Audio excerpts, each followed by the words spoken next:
Welcome everybody and good afternoon almost at the next round of the DNLS of the Digital Nürburgring Endurance Championship presented by Goodyear.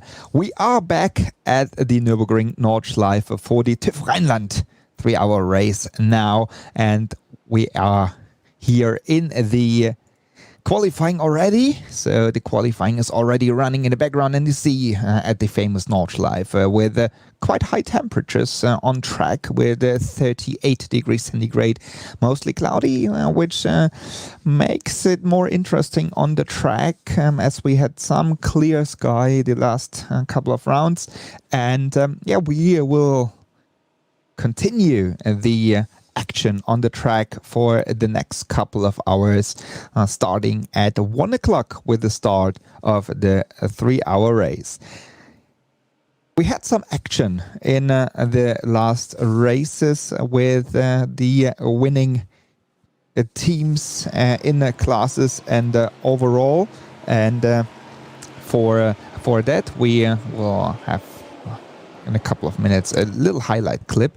But first of all, welcome everybody here for that stream once again, while we see in the background the cars on the track and a new face on the track, the BMW M4 GT3 as a prototype, which came into iRacing in the last patch, and we welcome them here. So that means the Z4 BMW is not in the DNLS Championship happening anymore, and we are here having a look on the Keep On Racing BMW M4 GT3. A new car, as I said, a new car which is not on the real track yet. So BMW is developing that car both in sim racing and also on the real track, while we have another new entry, the Lamborghini Huracán GT3 Evolution.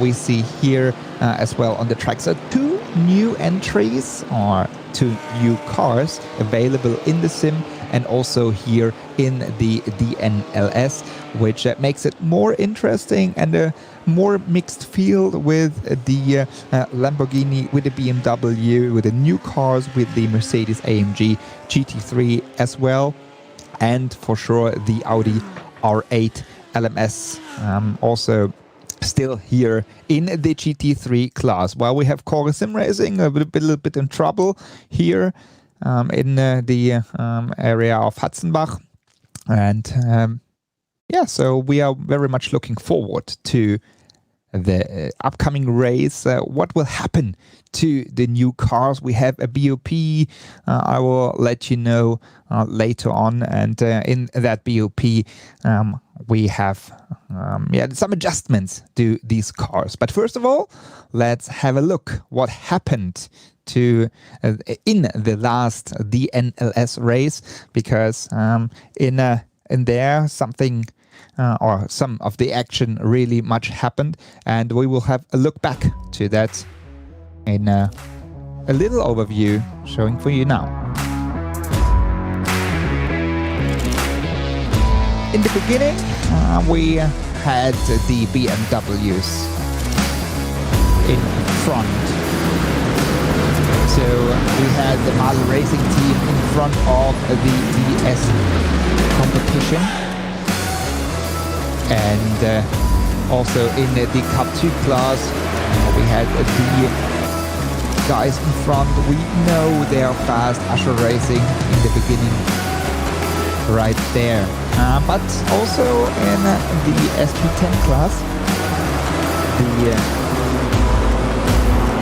the Core Sim Racing car UDG Scuderia as well, and also we had Team RSO in front in the class, and the lowest class in the SP3T class. We had in front in the beginning the Heusingfeld, while we saw right in the beginning already the fight again from Marl Racing Team and DS competition. We had that in the DNLS race number 1 as well.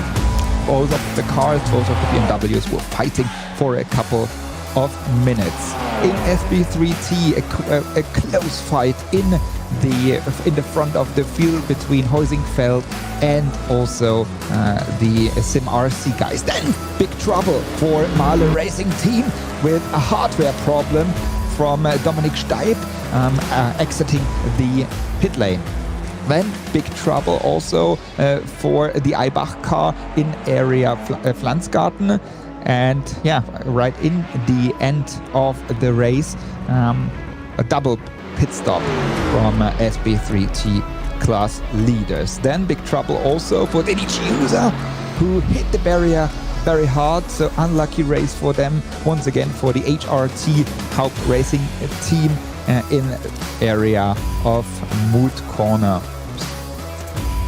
In the class SP10, we had the close fight. UDG, Scuderia, Team RSO and Core Sim Racing were fighting for almost the whole race, and the decision was made in the last couple of corners. Winner was a BS competition in front of a strong Team Heusingfeld in their Mercedes AMG GT3, and last but not least, we had a Team BMW Bank on the third place. That is what happened in the last race of the DNLS, and now we are back here at the Nürburgring Endurance Championship, the digital version of it, presented by Goodyear. We are at the area of Carousel, having a very close look to the new BMW M4 GT3 of Keep On Racing with number 69. And the car looks promising, and as we saw that also in a couple of other racing series on the iRacing service, we can very much look forward to that car. While we see here the BS competition cars, so all the entries coming from the BMW Z4 are now entries of the M4 GT4, and as I said, we had a bulletin number 5 which tells us that the fuel capacity of the M4 is lowered by 2%, so it's now 98% only, that they are equaled with the Mercedes AMG GT3 and the Huracan, and also the power adjustment is made or is adjusted by -1% to 99. Last but not least, some additional weight was added to the BMW as well, which means it's a 30 kilogram in the end, which is added to the car. So that's the BOP for the BMW. And let's see how it is affecting that car during the next 3 hours. And yeah, we are, as I say, in the qualifying. All of the cars are on their fast laps.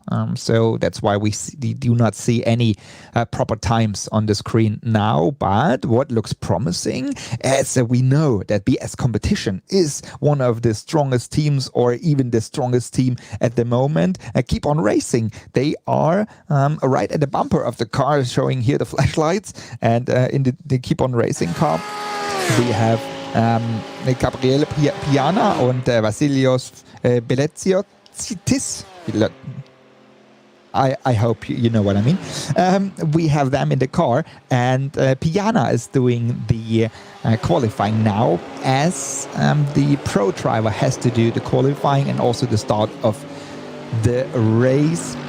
So Piana is sending it and looking very strong, while we have Williams Esports with Sami Matitrogen and Alex Arana in their BMW car as well. It looks strange a little bit. It looks very strange to the when they're not driving in their Z4 or Audi R8.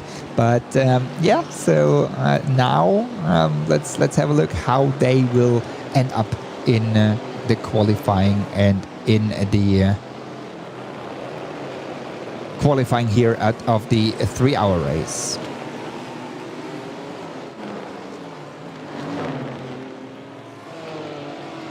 At the wheel, that's Sami-Matti Drogen at the moment for the Williams Esports guys. And they are running strong with 4 minutes to go. So it's the last lap of their qualifying.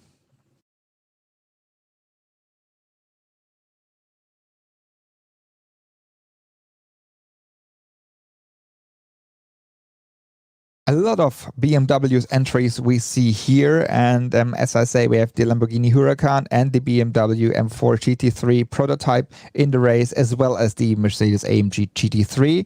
So Drogen is coming back into pit lane, getting some new fresh rubber to go for one last shot out onto the track, as they are, like in the real world, they are allowed to use the last corner onto start and finish straight to go or to have a shot on their fast lap. BS Competition leaving the pit lane.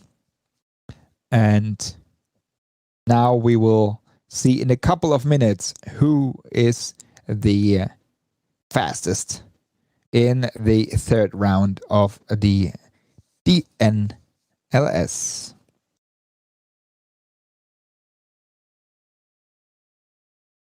So here they go once again. Cora Sim Racing in their Lamborghini. Williams also out on the track once again. And while they go for their next shot, we can have a look on the actual standings, where BS Competition, the number 89 car, with in the last rounds, Laurin Heinrich and Rainer Talver, they are leading the championship by 18.89 points, which is calculated in because of the amount of cars participating and so on. So it's quite a kind of difficult calculation you have to do. So that's why it's 18.89 points in front of Team BMW Bank, so last year's winner of the championship, and in front of the 101 Mercedes-AMG Team HRT Heusingfeld, the second placed car in last round of the DNLS. So, and all of these, they are separated by 3 points only. So 18 point something is BS, then BMW Bank is 16.6 and 15.5 is Heusingfeld. And we are now on board, or we see here the team, BMW Team Great Britain, which is the entry of Jesse Krohn and Alessandro Bico. So they are running for that car. And here, the team BMW Bank with Bruno Spengler sending it through the last corner for having a shot on the now final lap of the qualifying. And that is BS Competition. That's the leading car of the championship, with Laurin Heinrich behind the wheel, going now not into pit lane. So that was kind of interesting move he did. It seems that he goes into pit lane, but then he decided to go back into the last corner for another shot. Here, that's again a team BMW Great Britain. Jesse Krohn. Jesse Krohn is the driver at the moment, the pro driver of the car.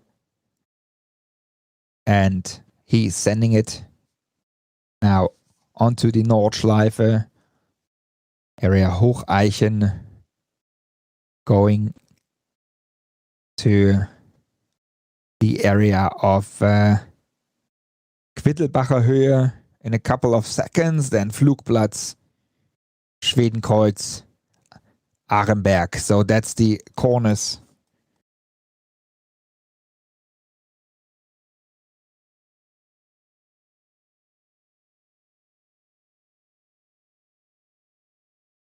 Now he's sending it to the area of, as I say, Schwedenkreuz.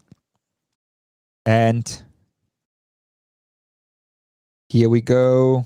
We stay on with a focus on the BMW Team Great Britain chassis Krone. While at the moment we see so I can update you. We see in qualifying at the moment, it's a Team BS competition. It's Team BS competition number 89, leading the standings in front of Team BMW Bank, in front of Mahle Racing Team. And fourth position is the Mannfilter Team HTP Winward, Haupt Racing Team Heusingfeld in fifth. Then in front of this car, we just switched in front of BMW Team Great Britain.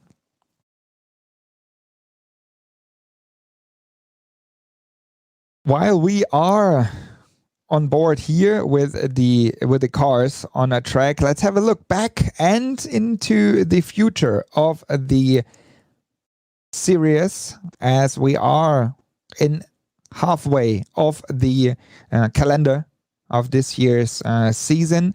As you see, we had the H&R 3-hour race in November, and in December the Mahle 3-hour race. Now we are at the TÜV Rheinland 3-hour race of the Digital Nürburgring Endurance Championship. There are two more to come in February and in March. With the Nimex 3-hour race, and the new partner of the DNLS, Lego is the new partner. A new partnership has been taken, which is quite interesting. As they are building these cars we see on the track here in real life with Lego. So it's kind of interesting. So you should stay or you should mark that in your calendar for the February and March edition of the DNLS. Now we are again here with Haupt Racing Team Bilstein. They had to switch a little bit drivers, as some of them, most of them, of their pro drivers doing the 24-hour race at Dubai at the moment. At the wheel now here at the Bilstein car is Bradley Philpott. So he is sending it to 7th position, having checkered flag now, so they are in 7th. And we are now on board with Schnitzelalm Racing. Strong performance of them in the last race. At the wheel there is Marcel Marcevic. They were driving from Portimao last time, and as I say, some of the pro drivers doing the 24-hour race at Dubai at the moment, so there are a couple of things going on, and also a special one at the Team Heusingfeld car with Adam Christodoulou as the pro driver. We are now back here on board, or on track, with the Mahle car, which is again a BMW Team Great Britain chassis Krone.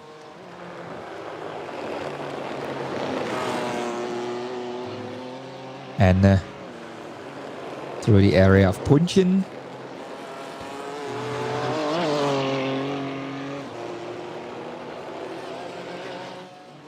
That car looks massive on the track, so a very wide open front air intake.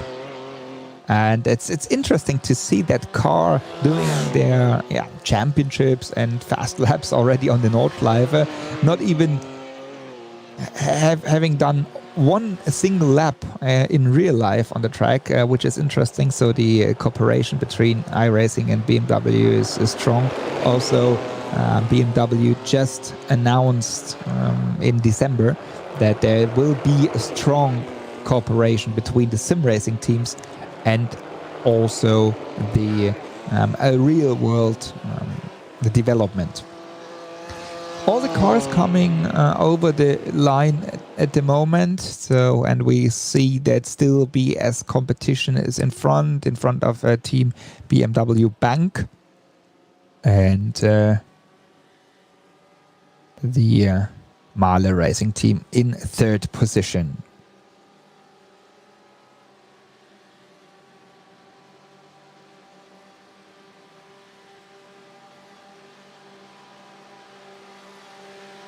Staying here with the BMW team Great Britain.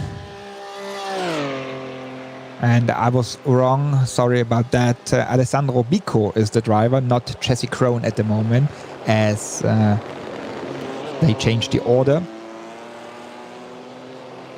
And now going over the line into pit lane. So he just saw on the dashboard that he will not improve his lap time, so he just came back into pit lane. And they will stay in sixth position, in fourth position. And over the line, coming Mahle Sim Racing in 8th position.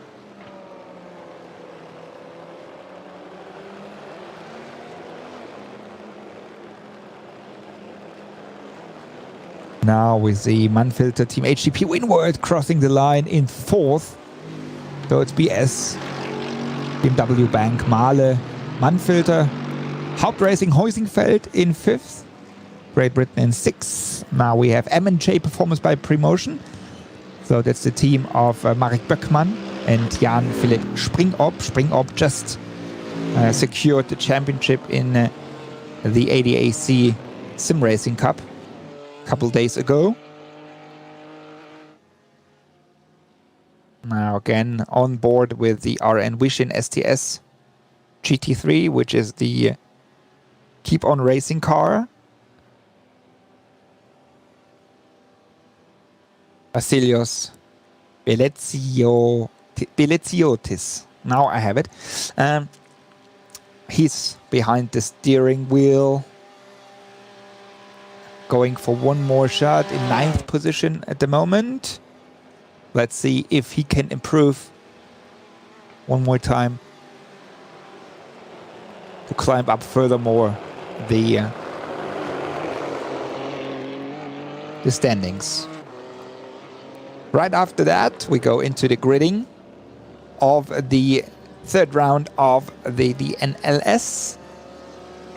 Crossing the line, no improvement, 8 minutes 00.831. That's the time of the RN Vision car. And that's also the last car in a qualifying crossing the line. So all cars now cross the finish line, going back into pit lane. And they are adjusting the setup, adjusting the fuel capacity, and so on for their first stint of the race. And then we go into the 3 hours. And as I'm talking about the fuel capacity, just having a quick look on the Lamborghini Huracán. Also, fuel adjustment is adjusted by -2%. So also like the BMW M4 GT3 to 89%, and power adjustment as well to 99%. And additional weight is added by 12 kilogram. So adjustments were made to the Lamborghini and to the BMW M4, and no adjustments were made to the Mercedes AMG GT3. So first time we see the M4 and the Lamborghini on track in SP9, but also having a look into the very strong, in the very, very strong classes of the other cars. That's the pole sitter. That's BS competition. Laurin Heinrich set the time. So they were fastest with 7 minutes 55.288, which claimed them a first position with a half a second in front of their teammates from Team BMW Bank. Kai Kashuba was the driver there. 7 minutes 55.771. And also a 7 minutes 55.813. It's the Mahle Racing Team. So we have BMW, BMW, BMW in front. Then we have Mercedes, Mercedes, BMW. So that's the top 6. And the best Lamborghini is in 8th position with Carl Jansson for Chorus Sim Racing. That's at the moment the standings, but we will have a look on the starting grid in a couple of seconds.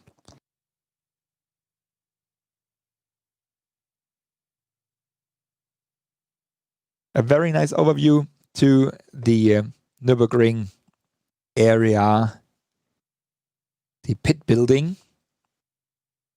And I'm very much looking forward to that race because nobody really knows how the new car is behaving. And also adjustments were made, for example, to the Porsche Cayman GT4, so in SP10 class. They have additional weight, 7 kilos more. So that means if they're going from 18 kilogram additional weight to 25 now, which is also quite interesting. And no adjustments were made to the M4 GT4. So we have the M4 as the GT3 and GT4. That's the starting grid. So we have BS competition in front of a BMW Bank car, both in the M4 GT3. Then Team Great Britain from a BMW in front of the first Mercedes AMG GT3, Manfilter Team HGP Windward, and the second one is Mercedes AMG Team HRT Heusingfeld. Williams Esports is in 6th with their BMW. And then we have Haupt Racing Team Bilstein in 7th, in front of the first Lamborghini with Chorus Sim Racing in 8th position. Let's see if the Lamborghini can climb up a little more in the standings, hopefully over the next 3 hours. Then we have the RN Vision car. In 9th, completed. The top 10 is completed by the next Lamborghini from H&R Team by 5-star. BS competition number 90. In 11th, 12th, Haupt Racing Team AM Solution. Schnitzelalm Racing in 13th. 14th position, Dürener Motorsport Club e.V. M&J Performance by Promotion in 15th. And 16th position is Butler Pahl Motorsport. So you see quite a lot of BMWs. They all had to switch, or they all switched. Also, some of them switched from the Audi, as Butler Pahl was driving the Audi R8 LMS in the past. Now they switched to the BMW. Last 2 entries also in the grid is Nimas Race Cars Esports in 17th position, and in 18th position is ERC powered by FSP, and the TÜV Rheinland car in 18th position, the Lamborghini Huracán. That's the SP9 class. Going now into the SP10 class, Chorus Sim Racing, another time in front. Strong performance again from them. Marius Golombek was the driver. BS competition with their M4 in 2nd. Then we have Team RSO in 3rd position. VAR Racing in 4th. 5th is Undici Scuderia. 6th Sim RC SP10. RN Vision is in 7th, and in 8th position, that's the Schnitzelalm. AMC Siegburg in 9th, 10th Race Tech Performance, 11th Mühlner Motorsport Sim Racing, VS Racing Esports Black in 12th, and last but not least in 13th position, EPS Rennsport Esports. Then going into Cup 2 class, once again, Asher Racing, strong performance, also good performance in qualifying. Butler Pahl Motorsport with the 2nd place, MRS GT Racing at Deutsche Payment in 3rd. V&SE Motorsport by H2P is in 4th, Sim RSC Cup 2 5th, 6th H2 Performance, 7th Eibach Sim Racing Team, and in 8th Rennwelten Pro Team. That's the top 8 here in a Cup 2 class. And then 9th position, Wolf Motorsport Sim Racing, and Deutsche Payment at Race Union is in 10th position in front of Team Nürburgring Esports and VS Racing Esports Red with no timing, which is interesting because Team Nürburgring Esports, they are usually quite strong in the Cup 2 class. So let's find out what happened there in qualifying, and let's see how they can change that in the race. Last but not least, SP3T class Sim RSC once again in front. Oh, both cars of Sim RSC in front here. Frozen Speed Full Send Racing in third. Team Heusingfeld in fourth position. So also again the usual candidates there. Low Grip Racing Team, Raceline Sim Sports in fifth and sixth. Seventh, Bernina Racing Team, and Power Team Racing is in 8th position with their Audi RS3 LMS. So that's the top 8 of the SP3T, and now we are only a couple of seconds away from the short formation lap of the SP9 class, as we start in 3 groups, starting with the SP9 class, SP10, Cup 2, and SP3T, as we saw also the starting grid. As I see it right, because I just mentioned that into class Cup 2, probably as Sebastian Fiedelak is the driver there, or one of the drivers there, he received throughput fell to unacceptable level, so the internet connection was not stable enough, probably. Maybe because of that he has no time, but we will work on that. We'll find that out for you to let you know why there's no timing. But first of all, we concentrate now on the third round of the Digital Nürburgring Endurance Series presented by Goodyear, which is the TÜV Rheinland 3-hour race happening today at the 16th of January in 2021. So the first race of DNLS in the new year. By the way, I didn't mention that. Happy New Year to everybody out there. Enjoy the race with the new M4 GT3, with the Mercedes-AMG GT3 and the new Lamborghini Huracán GT3. Pace car just took off and is leading now the pack of SP9 cars into the start area.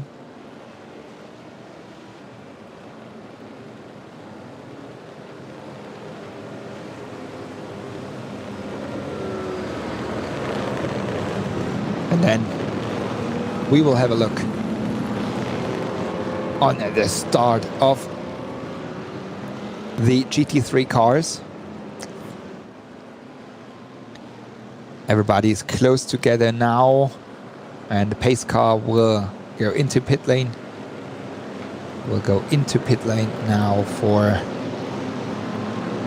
having Laurin Heinrich leading the field to the green light. Now they are packed together. Pace car is going into pit lane. Almost crashed into pit lane there. And now Laurin Heinrich, he is starting to accelerate. We just saw the Keep On Racing car moving out into to the right hand side. Also Mannfilter is closing there, searching for the right gap. And Heinrich looks strong for turn number 1. Also on the outside, Team BMW Bang, everything is fine in the first 1 and 2 corners. So we have BS in front of Team BMW Bang. Then a close fight between Heusingfeld and Mannfilter, the 2 Mercedes-AMG GT3 cars there. But everything looks fine for the first half of a lap of the Grand Prix circuit. Now through the shortcut, here we see the Bildstein car with Denic User at the wheel. He is pushing right at the rear bumper of the second BS competition car, while we switch to the Cup 2 class here in the second start. Here we go. Ascher Racing is sending it. Martin Ascher himself, he is again on the wheel, but now already to defending. Here is the Butler Pal car. Butler Pal stays second while we see a close fight between the cars behind, which is MRS and VSE Motorsport.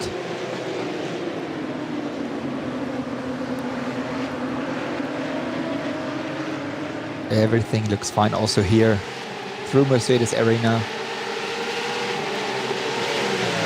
Approaching the shortcut now.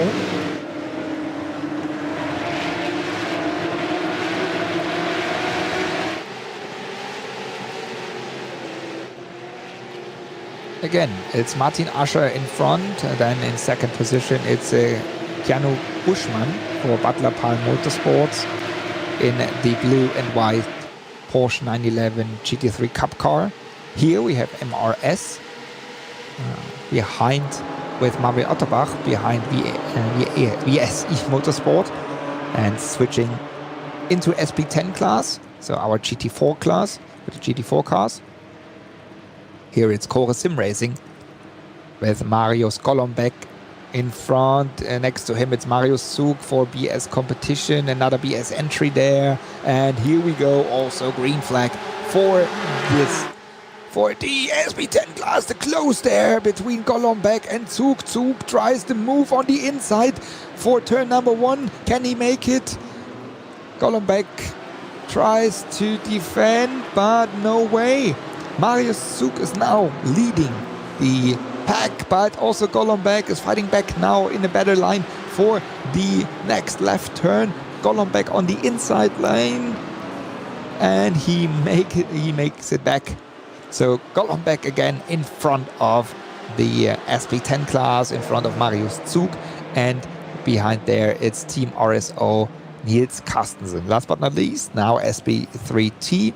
The two Sim RSC cars in front, the yellow with the blue and red details on the car. Behind there we see Frozen Speed just making the move to the inside to close the gap, to close the line for Heusingfeld. And also the first Sim RSC car with Felix Luding. He moves to the right hand side with the red details. That's Luding in front of Florian Beute in the blue detailed car. Then we have Frozen Speed, but also under pressure of Heusingfeld, and behind there it's Low Grip and Raceline fighting for the 5th and 6th position. That's the start, and we're going into split screen for the fight here still on SP3T. And in the large window, we have the SP9 class with Butler Pal Racing in their BMW M4 GT3. They are in 15th position at the moment. In front of them, it's MNJ Performance. Behind is ERC, powered by FSP TÜV Rheinland. And going now to, I like to say, mid corner. I know it's kind of brave corner, but on the outside there's the move of Butler Pal, and Florian Krüger is the driver. He makes the move around of Jan-Philipp Springop before that fast left-hander, now going into Steilstrecke. And very strong move there from Florian Krüger.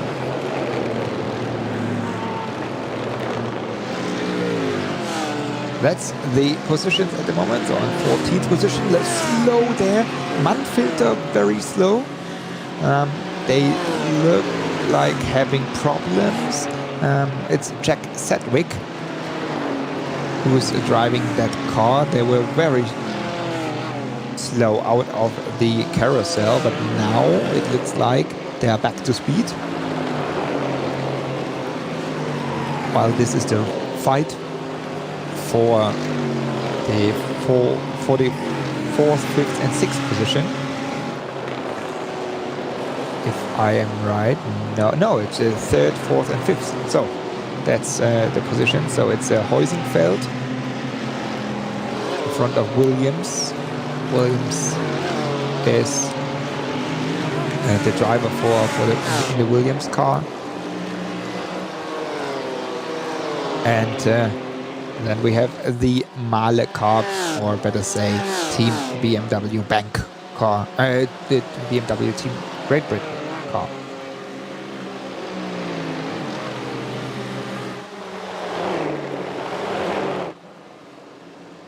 So that's for second and third position. We have Team BMW Bank with Kai Kaschube in the gray and black car. And then behind there we have a BMW Team Great Britain with Alessandro Bicco.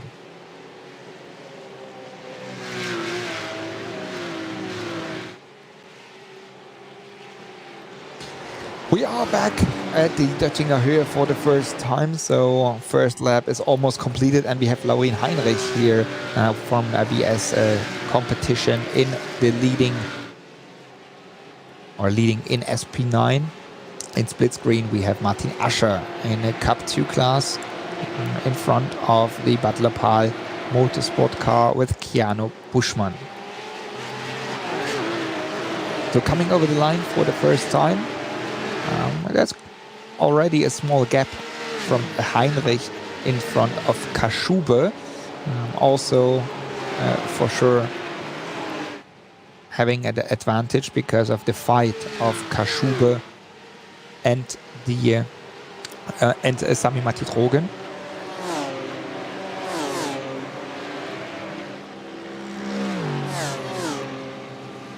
Then we have the Heusingfeld car.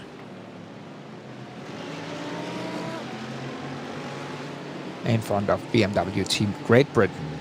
Here the fight, Danny Chiusa in the Bielstein car, fighting with H&R Team 5-star Lamborghini. Behind there it's Schnitzelalm and Core Sim Racing. So that's the pack from a 7th, 8th, 9th and 10th position. So all around the top 10.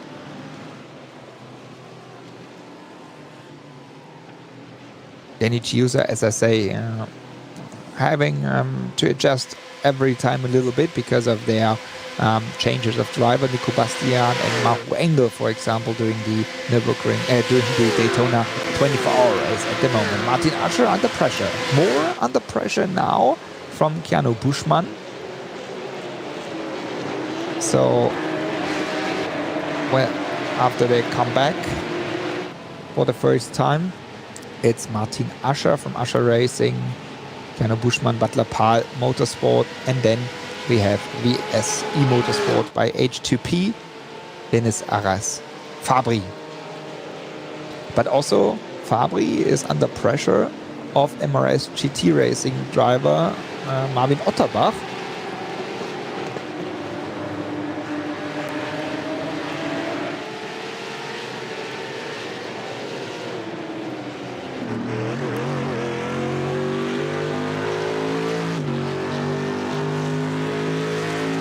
And we are on board with Jan Zenkowski from Heusingfeld, having a look to the BMW Team Great Britain, Alessandro Bicco, new entry in DNLS,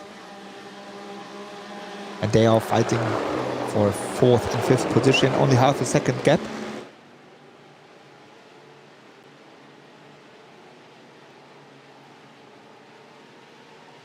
And Marius Golombek, while we see here the SP10 class, Marius Golombek has already a gap now to Marius Zug, while they were fighting in the first couple of corners very close together. Now Zug is under pressure of the second M4 GT3 car, which is the entry of Sim RC. SP10, Tom Valentini, and he makes the move around Marius Zug.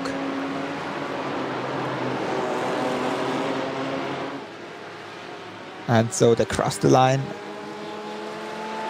in the order of Core Sim Racing, Marius Golombek in first position. Then we have a Sim RC SP10 in second with Tom Valentini, and the third Marius Zug. This is Marius Golombek. So Golombek at the wheel, talking to his team, because his teammates and his teammate, which is Pascal Stix again, they talk about strategy, and they talk about the other drivers, the competitors behind. So there's a lot of things going on.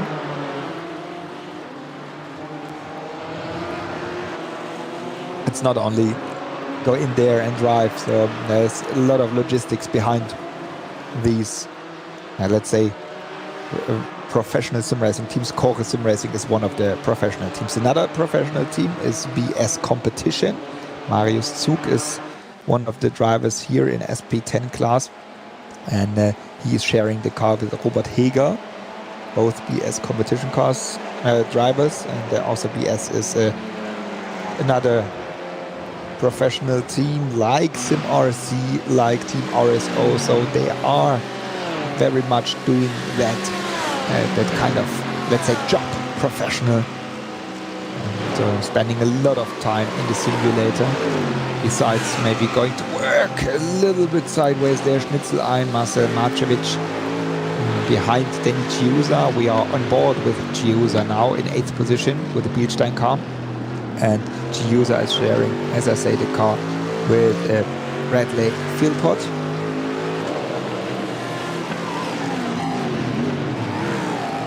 And Marcevic in the Schnitzelalm car. No, I'm sorry, Jamo Hadling is doing the first stint there. Usually is Marcevic, now it's Jamo Hadling.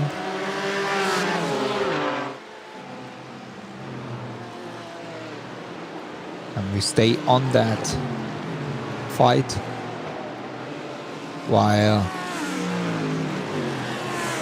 we go in split screen in the SP10 class. Still there, the Sim RC car in front of Marius Zug, BS Competition and Team RSO. The gap to Marius Golombek from Core Sim Racing is already over 3 seconds.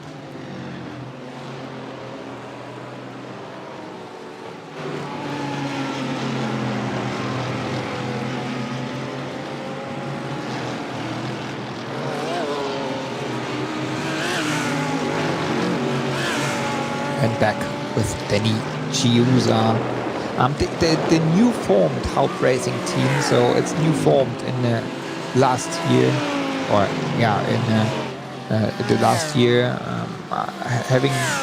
making the switch from a Black Falcon to a Haupt Racing team, because most of the drivers and team members, they are coming from Black Falcon, but now Haupt Racing team, and they decided quite early in the early stages of the team that they will have a professional sim racing team, and in the end of last year they made the move to the Haupt Racing team in sim racing, and Danny Chiusa, he is the team manager of that team and a driver himself as well. Butler Pal Motorsport also doing real world motorsports with René Butler, and as the team manager or team owner, doing both, doing some of the RCN races, and also here in sim racing they are quite huge and having quite a lot of entries, so doing the SP9 class, doing the Cup 2 class, so it's quite interesting that how they grow. And here now with Keanu Buschmann, also a very experienced driver behind the steering wheel, doing also sim racing for many years already, and that's why very much experience. Also Asher Racing in front there, also there they're providing parts and stuff, and they're doing racing as well, so it's one huge family in the end. But on No family is going on here in the split screen, while we have Williams Esports making the move on the Zentkowski, the Heusingfeld car for 4th position, and make it. So now, new in 4th position, it's Williams Esports. And in 5th now, the Heusingfeld car.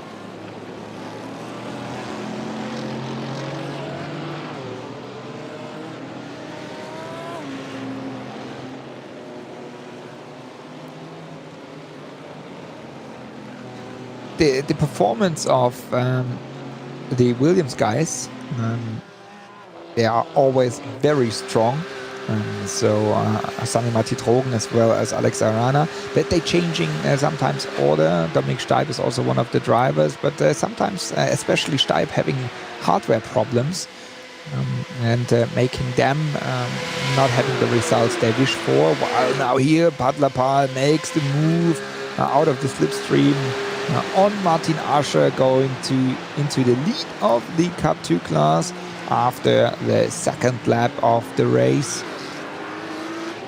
So now Jano Buschmann is the new leader in the Cup 2 class, in front of Martin Ascher from Ascher Racing, and in 3rd position, that's the VSE Motorsport by H2P.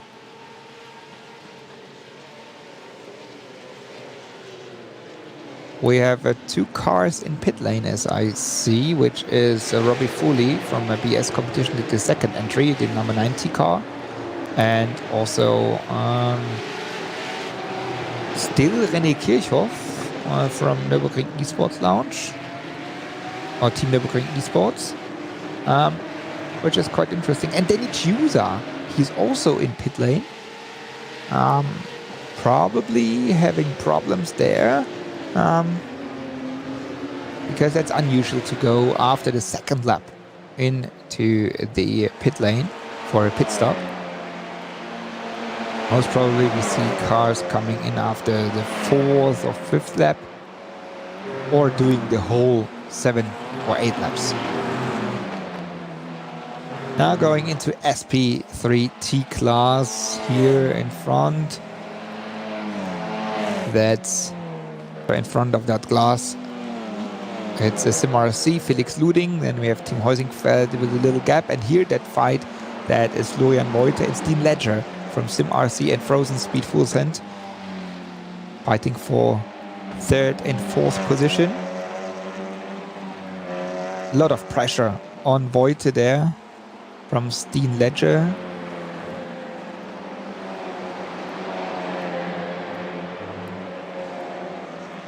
The SP3T class is full of Audi RS3 LMS cars, as that's the only one from the touring cars in the iRacing service.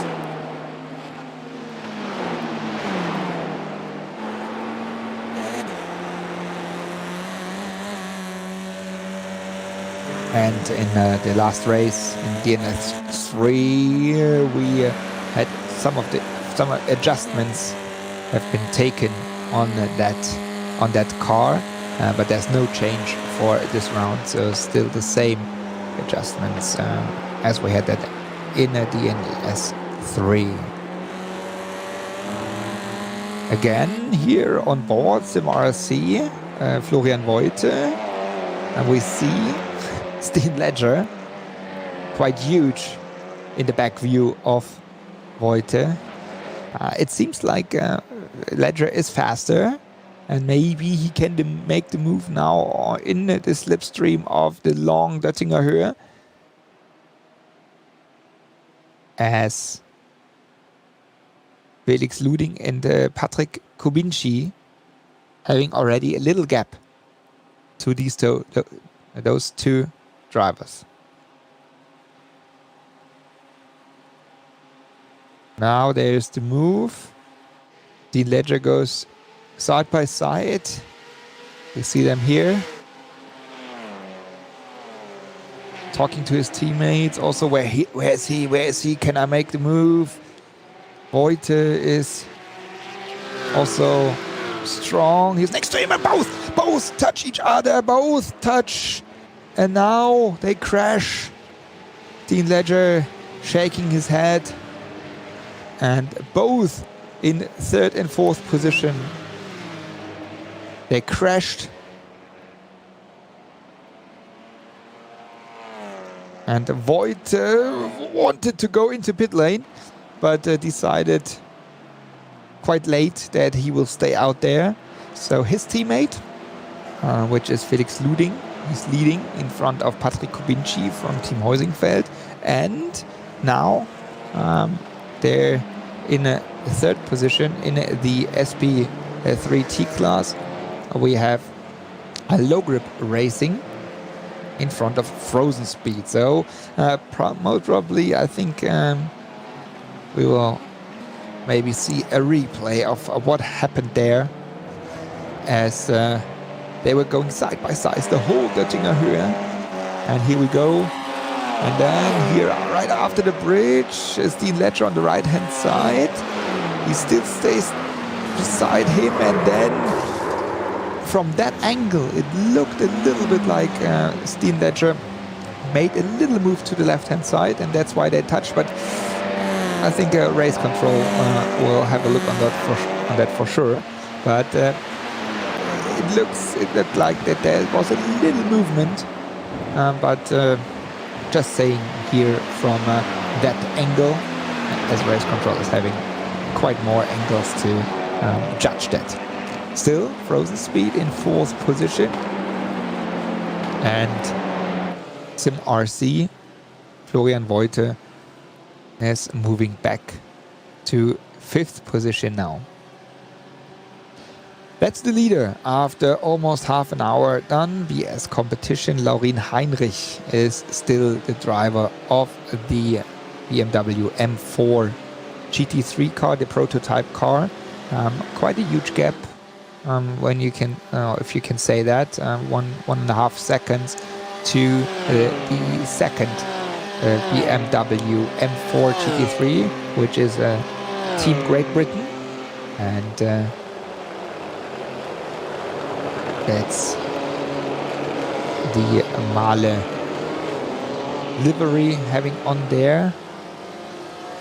Mahle Racing Team, Sami Matti Trogen. Instead, it's not Team Great Britain, it's a Mahle Racing Team. Then we have Team BMW Bank, Kai Kashuge in third position. That's that black and grey car here in the typical zebra look of the BS competition cars. Also again, strong performance, as I say, or as I said in the beginning of the stream. Here we have Kai Kashuge, and that's the current champions, or last year's champions of the DNLS. Kai Kashuge, also very experienced driver in sim racing, doing, I know, quite a lot of setup work, and is doing quite a lot of things in the background for the team, sharing the car with Bruno Spengler and usually Nils Koch. But Nils Koch is not in the entry list, as I see here. So it's only the sharing car with Bruno Spengler. Then we have Williams Esports in fourth position. And that's the BMW Team Great Britain. Alessandro Bico is the driver we see here. Bico, it's the he's sharing the car with Jesse Krohn, now in fourth position. Behind there we have Hauptracing Team Heusingfeld with Jan Zentkowski in the fifth position. And they are right behind the car of the BMW Team Great Britain. And then we switch to Cup 2 class. Martin Ascher is now back in the lead in front of the Butler Pal car. So Ascher just made the move also on Butler Pal car, going back into the lead of that class. So they are leading now, as they are also in the championship They are leading the championship as well, while here comes the move again from Buschmann for the Butler Pal crew. Tries to just show himself in the mirror, the back mirror of Usher. And Usher can defend that in front of Buschmann. Behind there, in the third position, closing the gap even more. That's VS E-Motorsport by H2P. Dennis Aras Fabri is the driver of that car. And now you see from a fight between Usher and Buschmann is now a fight between Usher, Buschmann and Aras Fabri.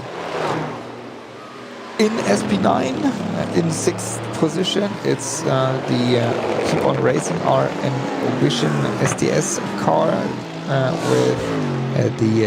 with Vasilios Bellet-Ziotis as the driver. They are, there's quite a gap to the front and also to the back, so they are settled at the moment in that 6th position. In 7th, we have H&R team by 5-star. So Max Riedmüller is the driver there in their Lamborghini Huracán, which is the best placed Huracán at the moment in the SP9 class. Behind there, in the green car, in the green Mercedes AMG GT3, we have a well-known team, and that is called Schnitzelalm Racing. Jamo Hertling is the driver, sharing the car as usual with Marcel Marcevic, sitting in 8th position, and at the moment in the 6th overall in the championship standings. And behind there, the second Lamborghini from Chorus Sim Racing, Carl E. Jansson is the driver at the moment, and sharing the car with Sindre Setsas. Here we see also Jansson at work, fully concentrated in his Lamborghini. It seems like that the Lamborghini is not at the performance level as the BMWs, but also having in mind that the drivers, the package, the whole driver package of the BMW cars is very strong. While sure, Jansson and Setsas, they are also strong drivers, so that's why probably the Lamborghini is also not on the level it should be here right now. And last but not least, in top 10, the Manfilter Team HTP Winward car. Also not new drivers, but special drivers mixed here in the car. Jack Sedgwick is the driver at the moment, and he is sharing the car with Marvin Dienst and Alexi Iloma, as Philip Ellis is not here at the DNLS at this time. So he is making a break from DNLS, most probably. I think he's not in Dubai. I think he's not in Dubai. I think he goes to Daytona next week for the Raw, and then for 1 week later for the 24 Daytona. But yeah, so that's why Dienst is taking over from him. Going to come to, as I say, Martin Usher in front. Then we have Keanu Buschmann for Butler Pal Motorsport in 2nd position, in front of, and I already mentioned that, BSE Motorsport by H2P. There, the driver there, it's Dennis Aras Fabri. And Anas Fabri, he's making quite a lot of pressure already on Keanu Buschmann now. While we see here still Buschmann in the focus. So that's the car of Aras Fabri, and he closed the gap, the huge gap to these two, as they were fighting for the the whole lap. So since lap number 1, they are fighting Ascher and Buschmann, and that is the chance for Aras Fabri to close it, and now getting even closer to the rear end of Buschmann's car, the 911 GT3 Cup car. So that's the top 3 at the moment in Cup 2 class. And very nice pictures you see here from the car, and Aras Fabri he's exiting better from the carousel, and now he's moving next to Buschmann, but he's just waiting for that move. No risk at the early stages of the 3-hour race to TÜV Rheinland 3-hour race here at the Digital Nürburgring Endurance Series, presented by Goodyear.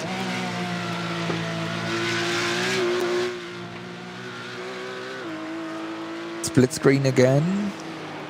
Well, we see in the second screen, so that's another close fight still going on here in the SP10 class. Marius Zug and team from a Team ABS competition, and then we have Team RSO, the Team RSO car with Nils Carstensen, and behind there is Tom Valentini for Sim RC. Also Sim RC having a lot of entries. And that's the fight in SP10 for second position. Second, third and fourth position we see there in split screen.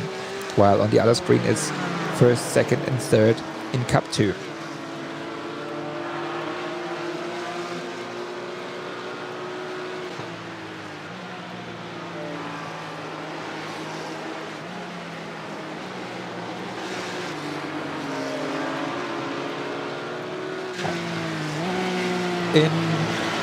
So as we are a little more than half an hour into the race,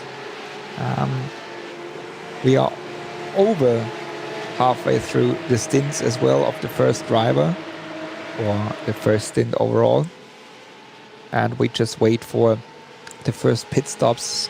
I would say in SP9 class after 7, maybe 8 laps. Let's see, sometimes in the past races, especially Laurin Heinrich could make it for 8 laps, for example. While we see here still the race and the fight for first position in Cup 2 class, still Keanu Buschmann putting pressure onto Martin Ascher.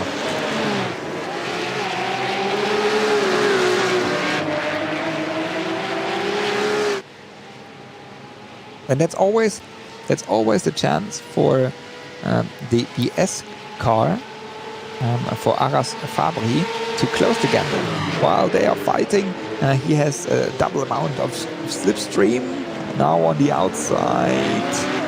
That should not work out.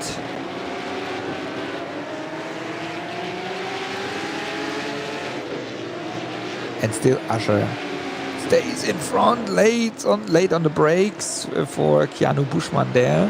So a lot of very nice and close fights here in Cup 2 and SP10 class.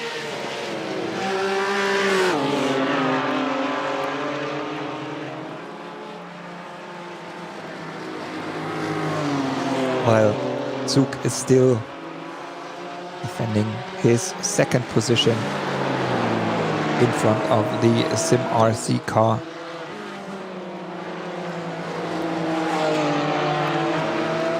Of Tom Valentini now. There was the the change of position as Team RSO just fell back one position.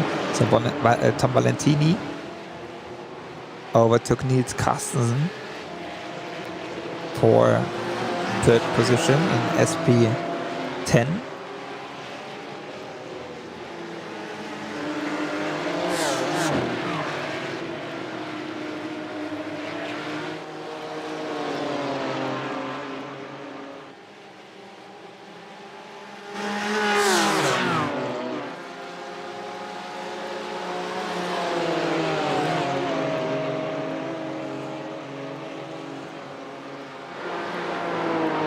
So that's still the fight in SP10 class BS competition with the M4 GT4 car in front of another M4 GT4 car from Valentini, while we see here Nils Carstensen.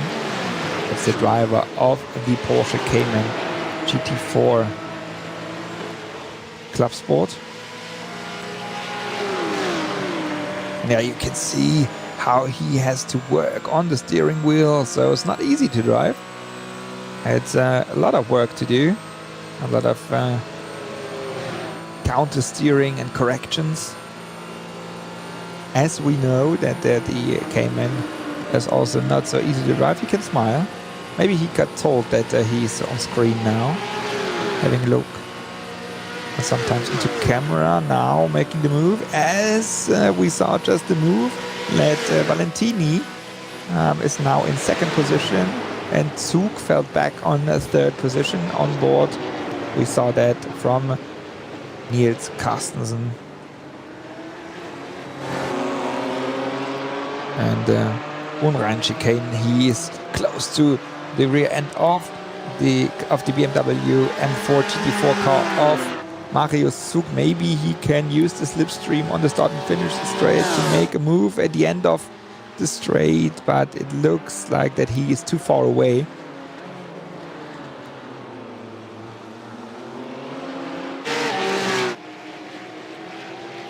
And again, fight for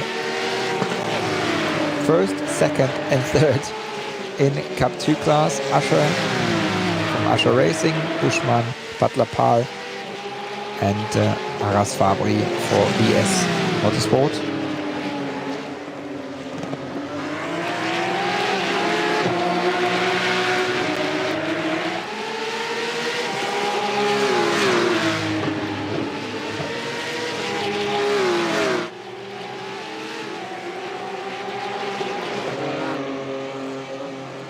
So that's a very close fight, but coming into the top class, which is the SP9, we see that leader Laurin Heinrich here in focus is losing a little bit as the second place car is making more and more his move and closing the gap to the leading car, which is the Male car.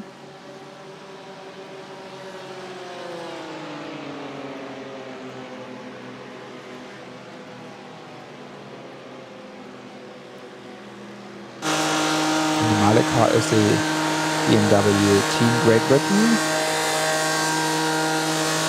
Now full speed here, and we can see that 10th by 10th the Sami Matti Trogen is closing that gap.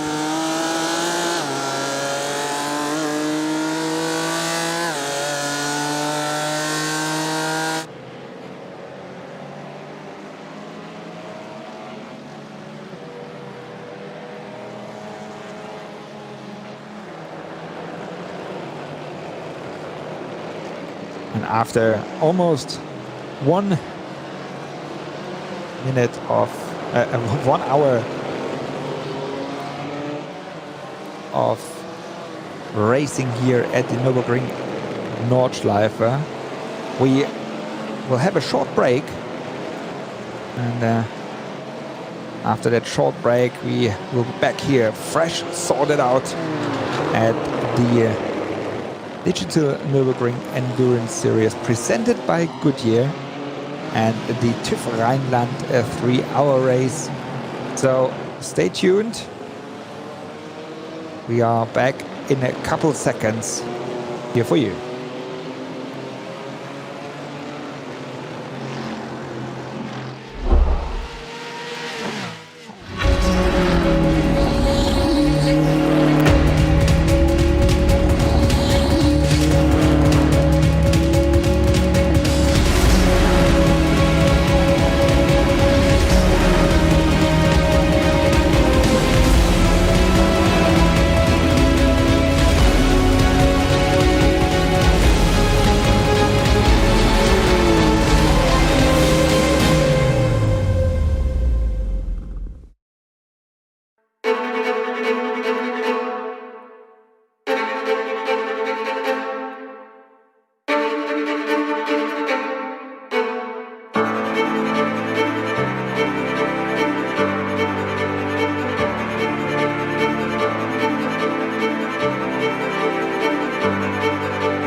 And we are back at the Digital Nürburgring Endurance Series presented by Goodyear with the TÜV Rheinland 3-hour race. We are also back at the leading pack of the SP9 class, which is Laurin Heinrich in front of Sami Matti-Drogen in the Male car. So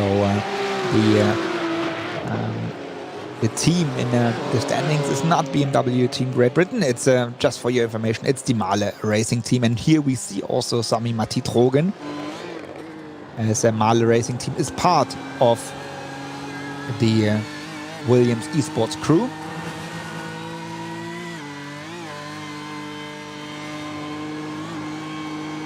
They are close to the rear end, and they know each other quite well. As Laurin Heinrich, the driver we see in front of Drogen, he was teammate with the both of them were teammates at Williams Esports before Laurin Heinrich made the move to BS competition. All that happened last year in 2020, and now they are competitors here on the track, not on the Nordschleife only, but also on all the sim racing tracks all over the world. So that's the fight for first and second position in the SP9 class. And I'm just waiting for the M4 GT3 car, while now Drogen is closing the gap in the slipstream, making the move on the outside. Can he make the move? And he's next to Laurin Heinrich, so that's for the lead in SP9 class. And very professional drivers there, you see. They leave enough space. They go side by side from the Antoniusbuche through until start and finish, and Drogen is making his pit stop. Drogen is the first one from the SP9 class doing the pit stop after 15 minutes of the race, which equals 6 laps.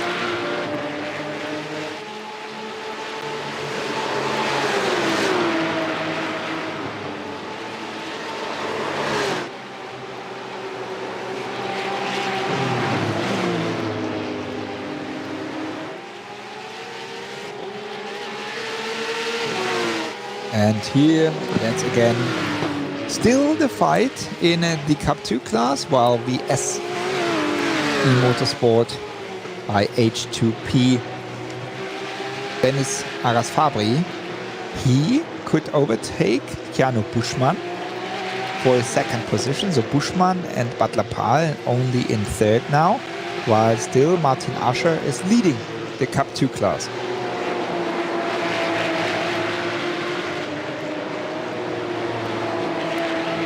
So that's the change we just missed in the break. But Buschmann is still pushing, putting pressure on Dennis Arasfabri. And what a camera. I really love that camera. That one and the same one to the back of the car, because they just show you the speed the drivers do here on the Nürburgring Nordschleife, on that famous track. Also here in the simulation, and we see both cameras now, the front camera and the rear end camera, both of them. And their mistake by Keanu Buschmann. As you know, most probably the 911 GT3 Cup car has no ABS system, and it looked like the front left wheel locked a little bit at Buschmann's car, and so he lost a little bit of time and a little bit of gap to the second place VNS E-Motorsport Dennis Arasfabri. You see there's quite a huge gap now in between them, which is good for Arasfabri, because then he can use the slipstream to close the gap to Ascher. He's doing now, again front camera, and you see how he can close the gap. He's going closer and closer to the car, to the 911th, and stays behind. And he's clever enough. He just made that, or showed that before, that he's clever enough not to make any risky move. And so that's why the new order is Martin Ascher for Alpha Racing in front of Dennis Aras Fabri, VNS E-Motorsport by H2P, and third position is Butler Paul Keanu Buschmann. That's the Schnitzelalm car in fifth position again, slowly, but position by position they make their move, or they make their way to the front pack. In sixth position, that's the fight they do. It's the Cora Sim Racing Lamborghini. Best positioned Lamborghini now. They should be. Yes, they are. So Cora Sim Racing is now the best as H and R. I'm missing the H and R. The H and R Max Riedmüller. He was in the pit lane maybe because of a crash, or because he was for 6 minutes in the pit lane, and so because they were best placed Lamborghini, and most probably something happened to the H&R Lamborghini as Cora Sim Racing. We are here on board now with Carl Jansson and see him as well in at the split screen. They are now in their Lamborghini the best placed, as we have two of them in the field. In sixth position.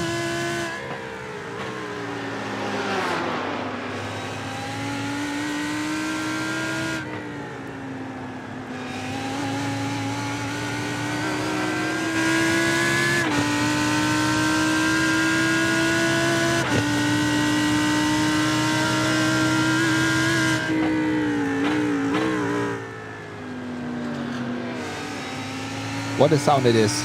I mean, it's you know, when you say it in bad words, so you say people say, okay, that's an Audi R8 with another shape on it, but I really like that car.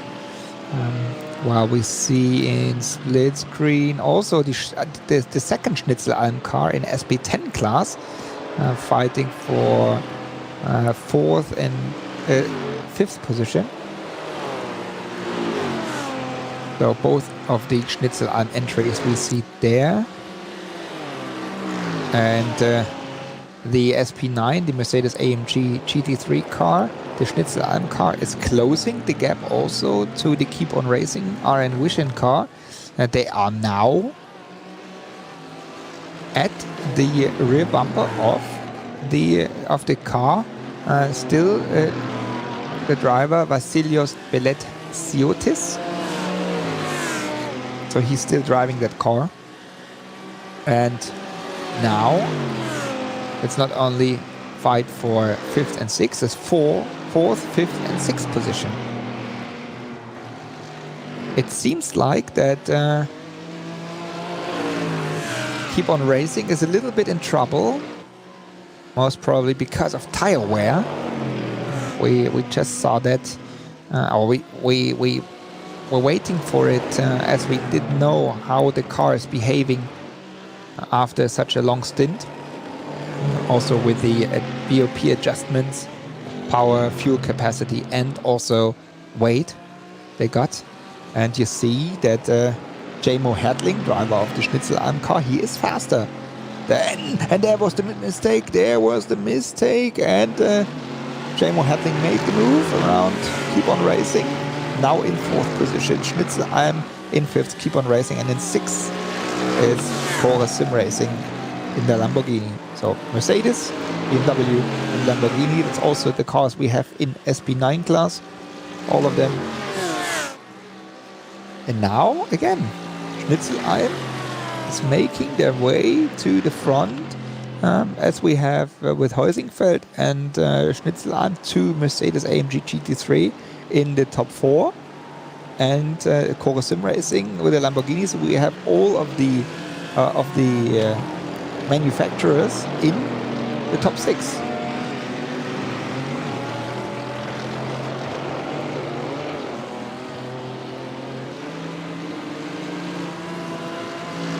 pressure is now on Veleziotis as Jansson is right behind him, using again the slipstream, going out of the slipstream, side draft now. And again here, is trying to make the move, but power is not enough. It seems like that the Lamborghini has not enough power, even though out of the slipstream, to make a move around the BMW. So Jansson had to go back into slipstream and could not make any move after the long straight on the M4 GT3.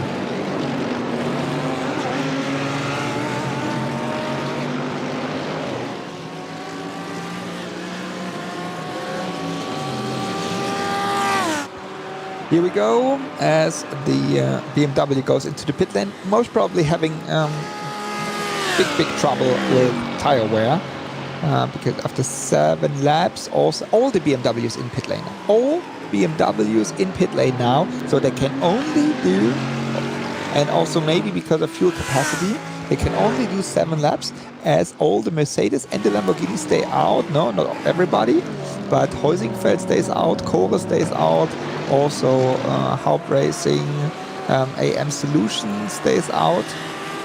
So that's the only 3 cars not having done their pit stop. That's the second place car now. In front of them, that's Heusingfeld, Jan Sendkowski. Here we go, that's the current leader of the TÜV Rheinland 3-hour race. And they are, and that's what they have done the last 2 DNLS races. In the first and second round as well, they were very good on tire wear and fuel consumption, as their strategy is just to make it clever enough to do 1 or 2 laps more, so over the whole stint of the 3 hours, and maybe to gain by that positions. And again, they're doing 8 laps. They do 8 laps with their Mercedes AMG GT3, but also the Kore sim racing crew with Carl Jansson is doing the same. And here we go into Cup 2 once again. So still Martin Ascher in front of Dennis Arras Fabri.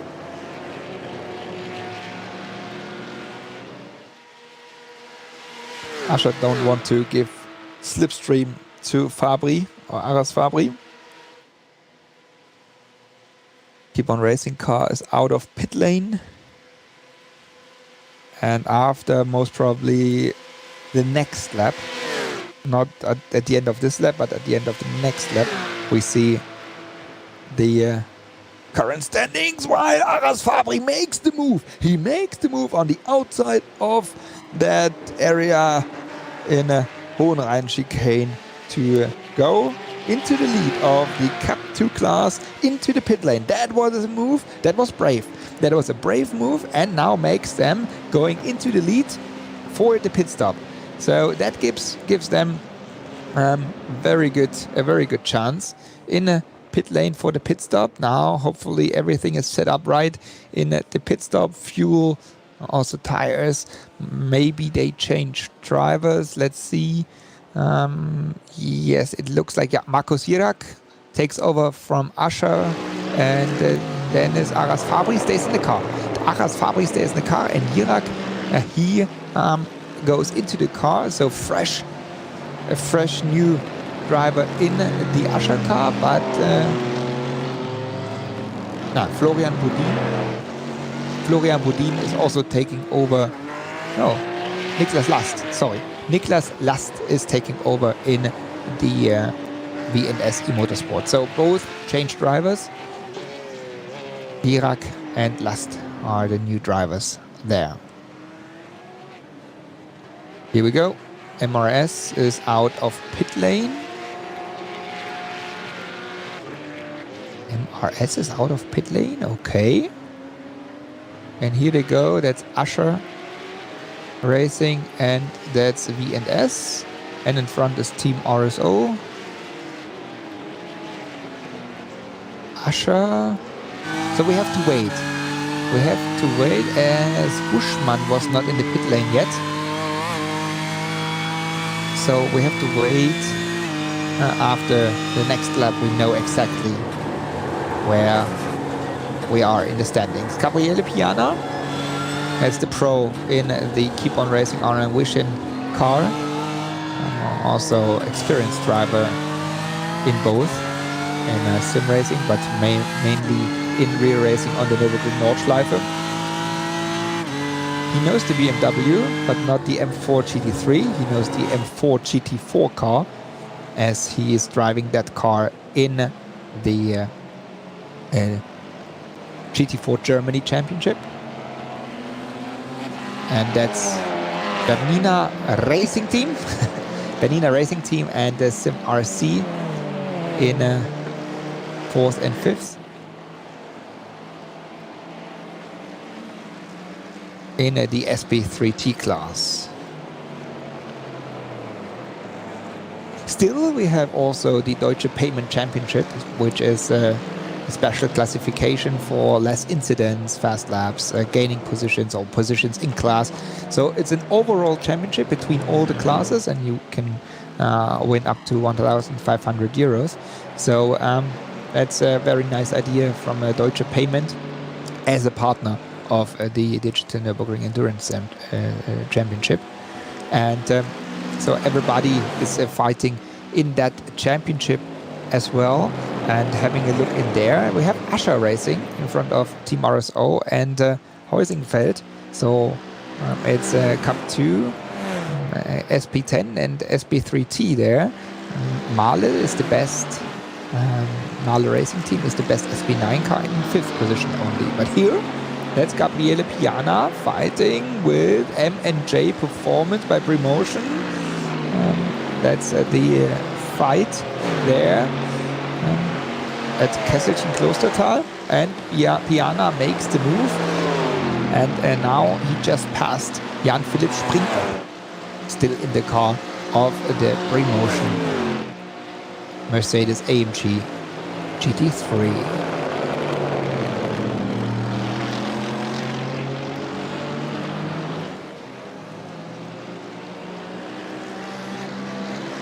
The colors of the Keep On Racing car, they are very special. It's the special colors of the Keep On Racing guys.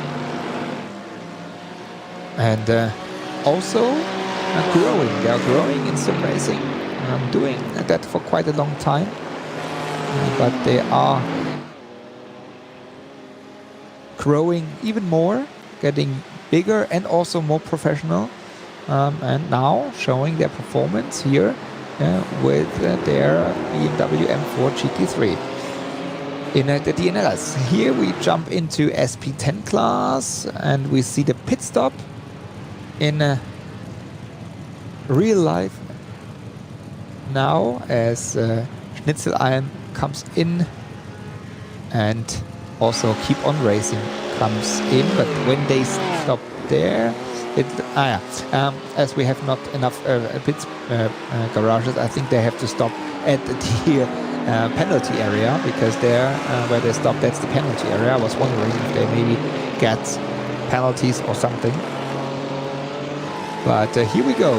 So that's now the pit stop from Haupt Racing Team AM Solution, but Mahle Racing Team with Sami Matti Drogen still driving the car. They are now back in the lead, but if I'm right, so what happened to the Bilstein car? The Haupt Bilstein car,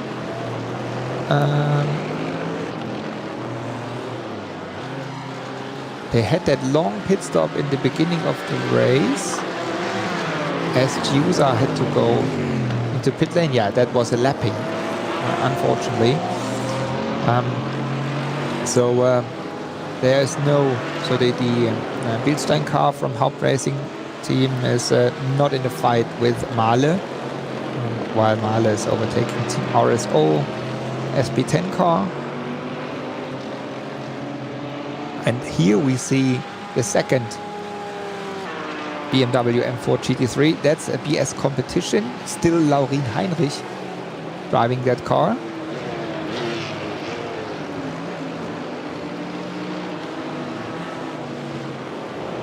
And they are now in second place only, about back from first position. As Sami Matti-Drogen, we have to be careful. Sami Matti-Drogen pitted after 6 laps and Heinrich after 7 laps. So there's 1 lap in between them. So it's not so easy to say in strategy. Most probably they are close together, as Drogen didn't have to stop for such a long time as Heinrich has to do with refueling. So to see the real gap, we have to wait for the end of the race.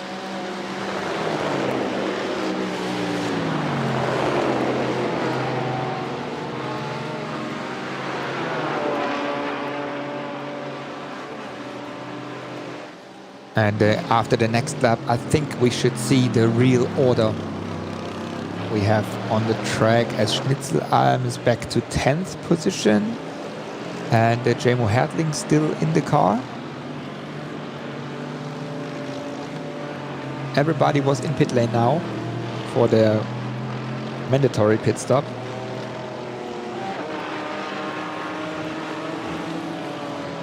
And it looks like that the Mercedes and the Lamborghini can do 1 more lap against the BMW. And that could be the advantage as well for these 2 cars, as we have to do 1 more pit stop. And if they do again 8 laps now and 7 laps only for the BMW, maybe it works out in the end because of the time in pit lane for refueling. We have to wait for that. Schnitzelalm, I just said at the beginning of the broadcast, they were doing their stints last time from Portimao. They were testing at the racetrack in Portugal, and now they are, I think they should be back home. While in the Heusingfeld car, Adam Christodoulou will take over also most probably for the last stint, because Mats Torge Hutzfeld is now in the car, and I know that Adam Christodoulou, he organized a simulator in Dubai because he's racing the GT4 at Dubai. No, he raced it. So he was doing the 24-hour race, and they just finished the race. So the race is just over, and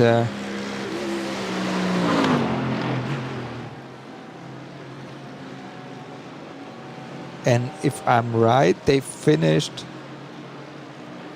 3rd in the GT4 class. So most probably we see the 3rd positioned GT4 class driver later on here in DNLS Live. So that's special. I'm doing 2 races, 2 endurance races at once, and Adam Christodoulou will do that. We are still here on the car of Marcel Marcevic, or Jamo Hertling, better say. Marcevic will take over that car after him. SP3T is still the fight here for 6th and 7th position, as Frozen Speed just lost a little bit. Low grip racing in the beginning of the race. Frozen Speed lost a little bit now. Low grip is under pressure of Frozen Speed, going to Schwedenkreuz side by side, and Arenberg corner, better position for frozen speed, and that's Lars Bohl overtaking that it's the low grip racing team car of Niklas Schneider. So now in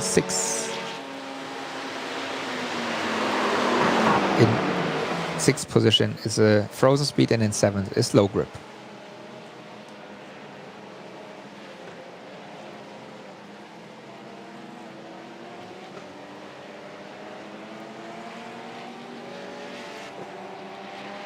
So at the moment, everybody was in pit lane, and not everybody did driver changes, as they do not have to do driver changes. I just remember Christian Schmitz last time in the second round. He did the whole race just by himself.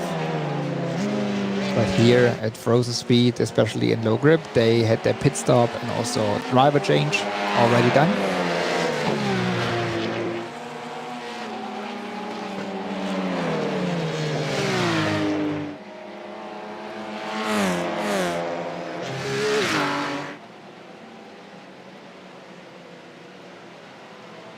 And in the SP3T class, we mostly see action-packed, interesting races, close together. So usually there are not that far gaps in between the cars. A lot of fights in slipstream as well. And that's the number 40 car, the Lamborghini Huracán GT3 Evolution. That's the ERC powered by SSP TÜV Rheinland car. So that's a special car. Also from the partner of that race, TÜV Rheinland. And drivers here are Andreas Käferlein and Max Montermann. They are driving here in 10th position. No, in 14th position. Sorry. In 14th position in SP9. And there you can see it's not so easy just to come here and be quick. But it's good to have the chance for everybody to participate here in the DNLS.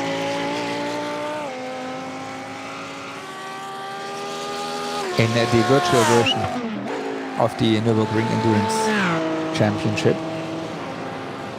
So that's the first Lamborghini, that's the second Lamborghini. And that's the best placed one in 6th position. Core Sim Racing Sindre Setzers is now behind the wheel of the number 3 car.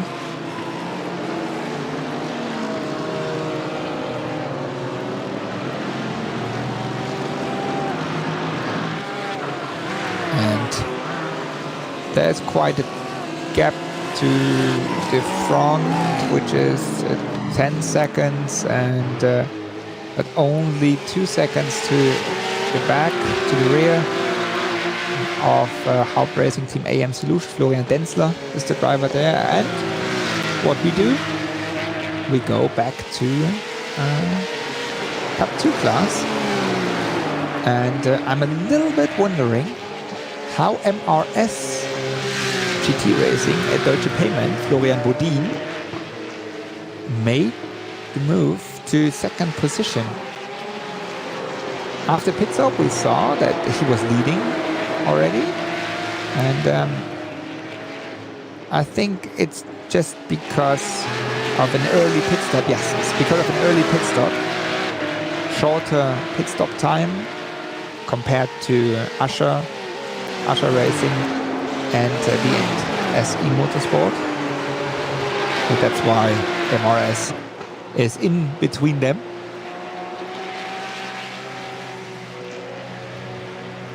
But also Butler Pal, they also had an early pit stop. They were in the pit lane 1 lap before Usher and VNS, and so that's why they are in front.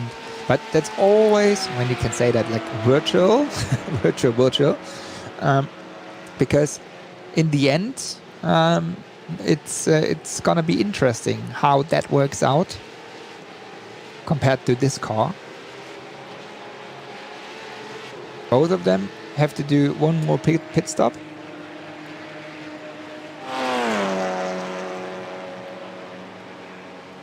And then after that pit stop, we will see where everybody will end up, because then it's a fight to the flag. So we have now at the moment Butler Pal coming into the pit lane. Butler Pal is coming to the pit lane once again.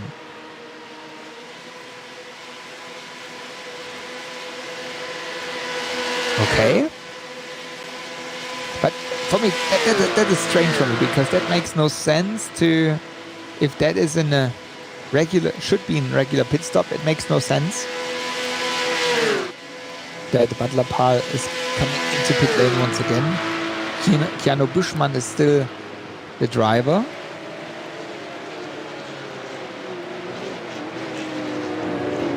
And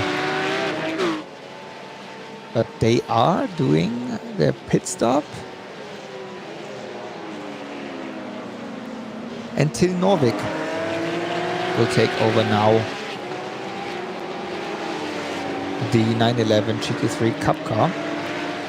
Means Usher with Markus Hirak is in the leading position of the Cup 2 class. VNS Niklas Last is in the second, and MRS is in third, Florian Budin. We are at the leaders of SP9, which is Mahle Racing Team. It's not BMW Team Great Britain. It's a Mahle Racing Team in front of BS competition number 89.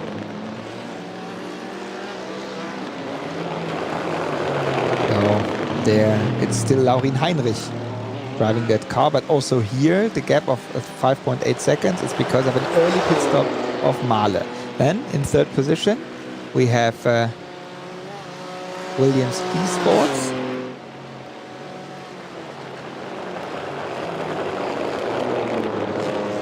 Or better say BMW Team Great Britain. Alessandro Bico is the driver. So something maybe because of joining the server happened there, because that's strange between first and third. So we have Mahle in first and BMW Team Great Britain in third. Then we have Hauptracing Team Heusingfeld, Mats Torge Hutzfeld is the driver at the moment. We have Bruno Spengler in that car. So he was very much looking forward to drive in the M4 GT3, doing quite a lot of stuff in sim racing, also other professional sim racing series. Pole sim racing in 6th position, Sindre Setsas, another professional sim racing driver in their Lamborghini Huracán GT3 Evolution, best placed car in that category.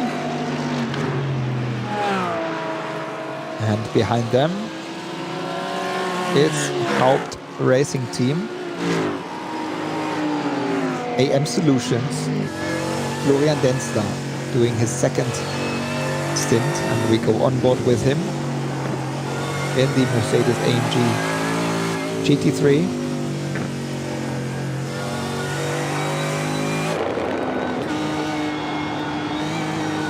And then we have behind them, it's Keep On Racing, RN Vision.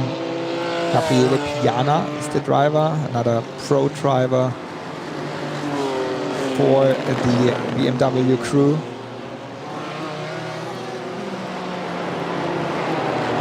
They are sitting in 8th position.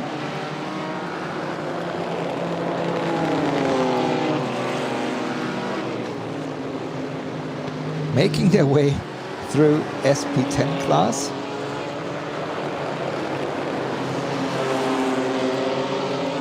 And it's like in the real world. It's not so easy to find the gaps there. Then M&J performance by promotion. That's at the moment still Jan-Philipp Springop at the steering wheel of the Mercedes-AMG GT3. Marek Bergmann will take over after him. Schnitzel Alm Racing, J-Mo Hertling in 10th position. He will share the car with Marcel Marcevic. Marcel Marcevic will take over for the last stint then. And then we have another entry of Butler Pal Racing or Motorsport, Butler Pal Motorsport. Philipp Hagnauer is driving the number 76 car.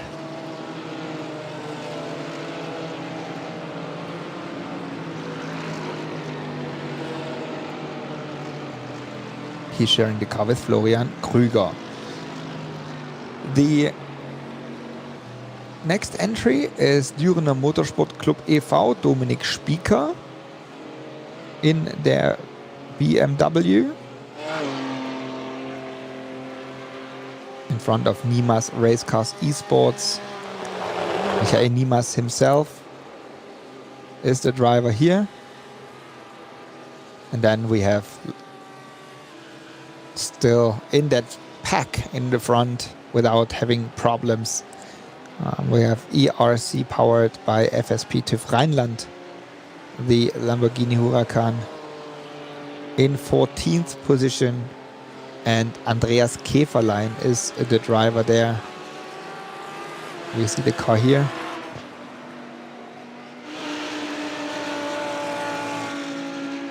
And behind them, you see Haupt Racing Team Bielstein, Mannfilter Team HCP Winward, H&R Team by 5-star, NBS Competition number 90. All of them, they're having trouble in the past laps, and they are one lap behind the leaders, the leading pack. So that's the SP9 class at the moment after almost half of the race. And we go on board with Andreas Käferlein in his Lamborghini.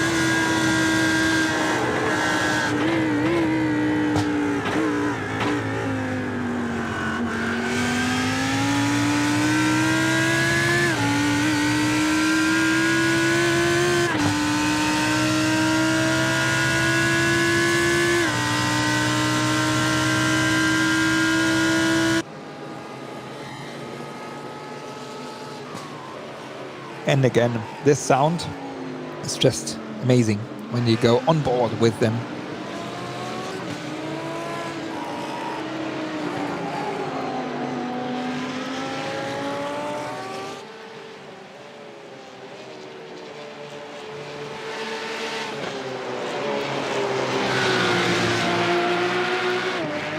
The current standings in Cup 2 class is Ascher Racing. Markus Jirak is the driver at the moment, sharing the car with Martin Ascher himself. They are leading since lap number 1, having also pole position. Just here and there, a little change during the lap, but all in all, they are leading since lap number 1.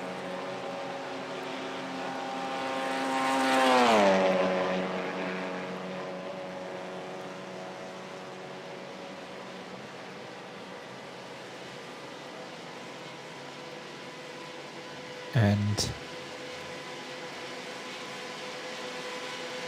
then we have now, see again the fight of WNSE Motorsport and Ascher. Both of them, they are fighting since a couple of laps for first and second positions. So Markus Jirak and Niklas Last.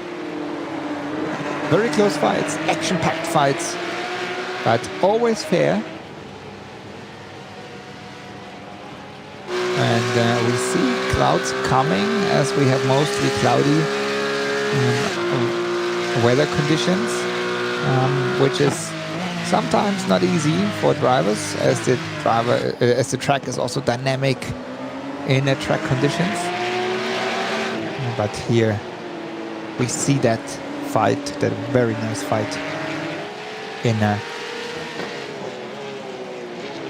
the Cup 2 class.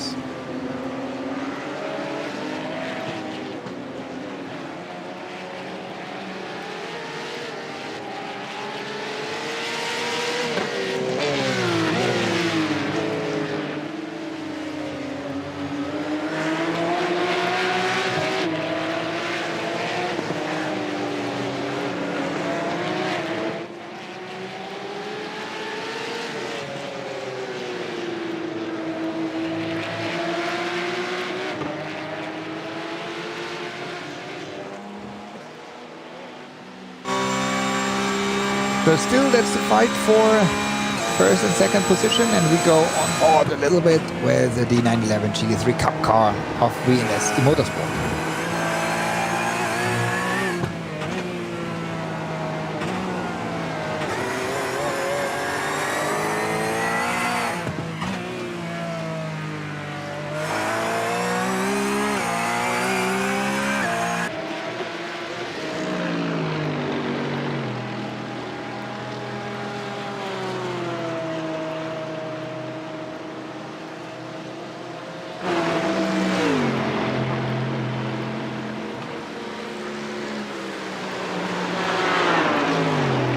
And while we are in or having a focus on the Core car, we see Marius Golombek sharing the car with Pascal Stix.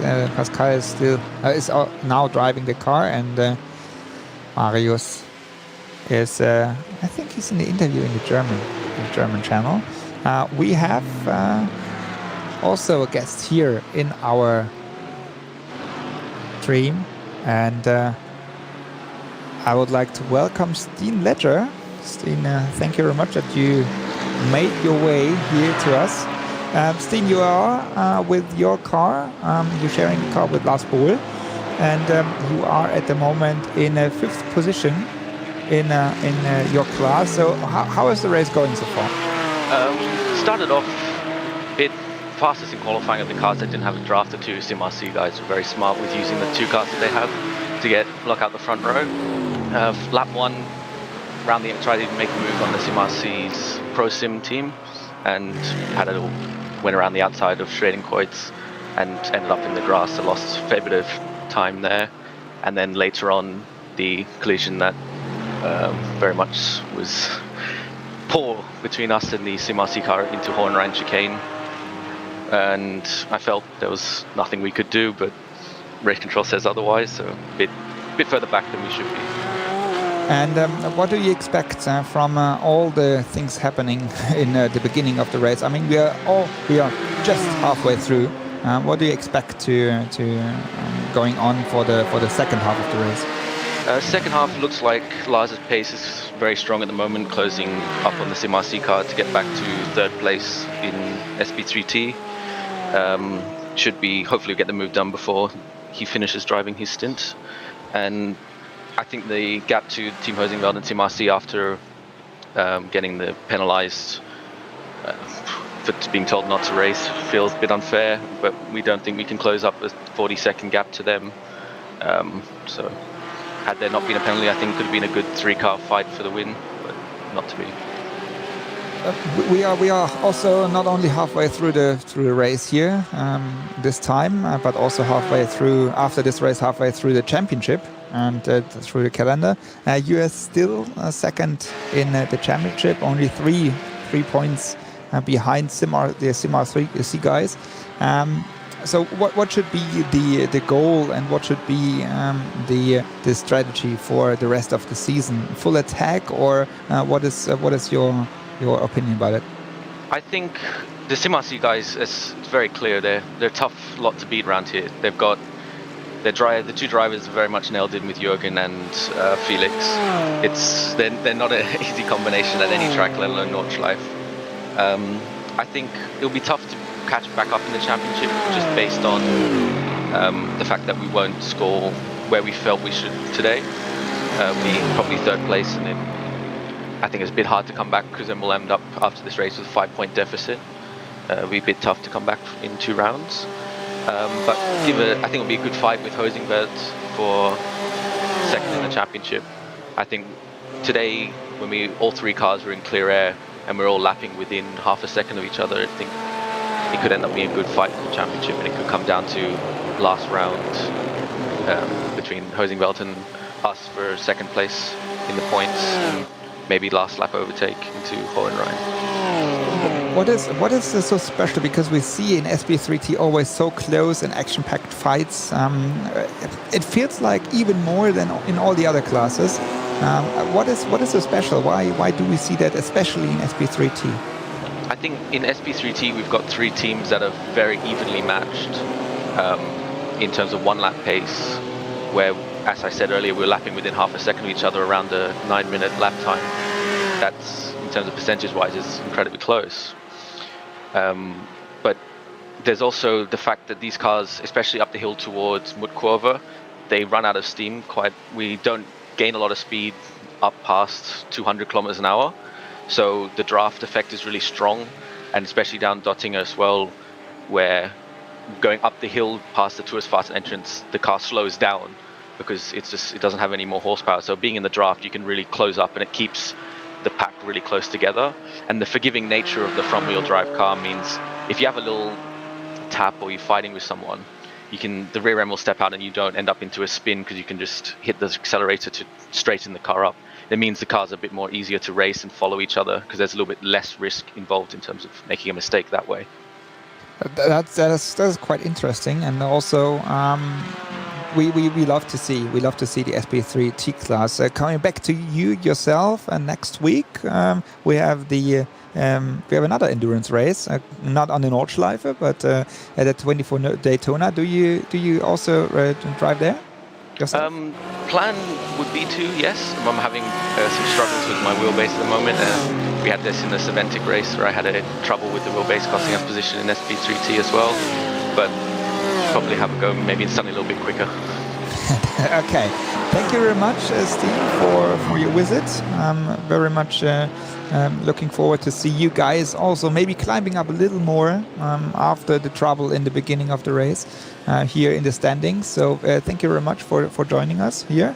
And you go for one more stint in the car, or are you done for today? Yep. So I have to do one more stint to the finish. Hopefully it'll be a bit more trouble-free. Crossing fingers for you, Steen Ledger in the Frozen Speed car in SP3T. Thank you very much, and see you and hear you in a bit. So that was the driver of the Frozen Speed car, and we just continue with our interviews, and there's another guy here in the channel. It's Jan Zendkowski from the Heusingfeld car in SP9. And Jan, I just talked about that a couple laps before, as we saw all the BMWs, and as I know you're such a strategy guy, all the BMWs had to pit after 7 laps. And you guys, you did 8 laps, and I know you are always strong in your strategy, as you did also in DNLS 1 and 2. Quite an interesting strategy. So how can that work out for you guys? Is that an advantage for you, the 7 and 8 lap strategies?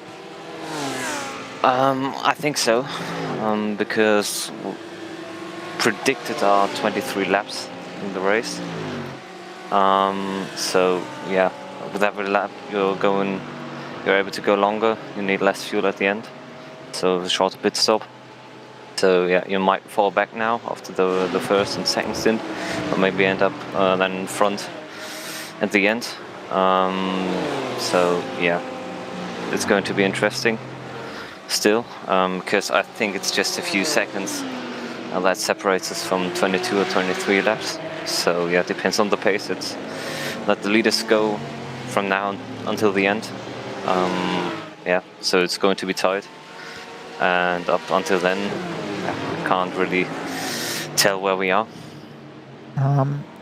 tell us, because it's all about strategy here in such an endurance race, and even though when you have such strong competitors with the BMW guys, for example, how many windows do you have open on your screen to manage that? Because you say, okay, predicted is 23 laps, and then you have to watch your car, you watch the strategy of the other cars. So how can we imagine what is on Team Heusingfeld screens going on at the moment?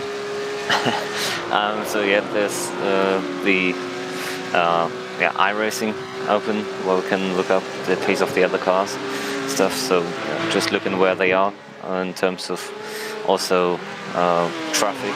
So maybe sometimes getting a lap earlier might be worth, because you don't hit traffic. Then again, like what you would a lap later when another class hits. So yeah, that you have to keep in mind. Then there's some Excel stuff, just tables and looking how much fuel you're using per lap, looking how much you have left for every other lap. Just asking the driver also often about the tires on the car fields, because we're still trying to work out with these new tires how to make them last long, and it seems like we've made a step forward again. Matt is closing in on the car up front, who's on nearly the same strategy, but I think a bit lower in fuel. So yeah, that's one part, and then you just mentioned the understanding of tires. We had an update of iRacing on Thursday, if I'm right, and with an adjustment of BOP.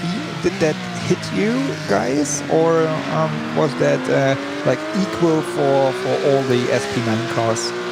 I mean the iRacing general BOP adjustment. Yeah, it was definitely not the same for every car. It was definitely, I think, a bigger hit for the BMWs. They use a bit more fuel now, as far as I know, but do also have a little bit more downforce. And we in AMG, we just have a bit more downforce. So, and I think it's slightly reduced fuel usage. So yeah, we were saving fuel then from the beginning on to make the 8 laps happen. And yeah, that update also helped us. And I think the Lamborghini is also a bit reduced fuel rate, I'm not sure. But that's all for the cars in this race, SP9 cars. One more question about Adam Christodoulou. I just mentioned a couple minutes before that he finished 3rd in GT4 class at the Dubai 24-hour. Yeah. So he's quite happy, but he's now going anywhere in Dubai, finding a simulator to race for the last 10. Am I right? Yeah, he didn't have to go far, to be honest. He was also practicing a bit during the week when he was preparing the 24-hour race there in Dubai. In the garage of his team, where he ran the 24-hour race with, I think, Dragon Racing.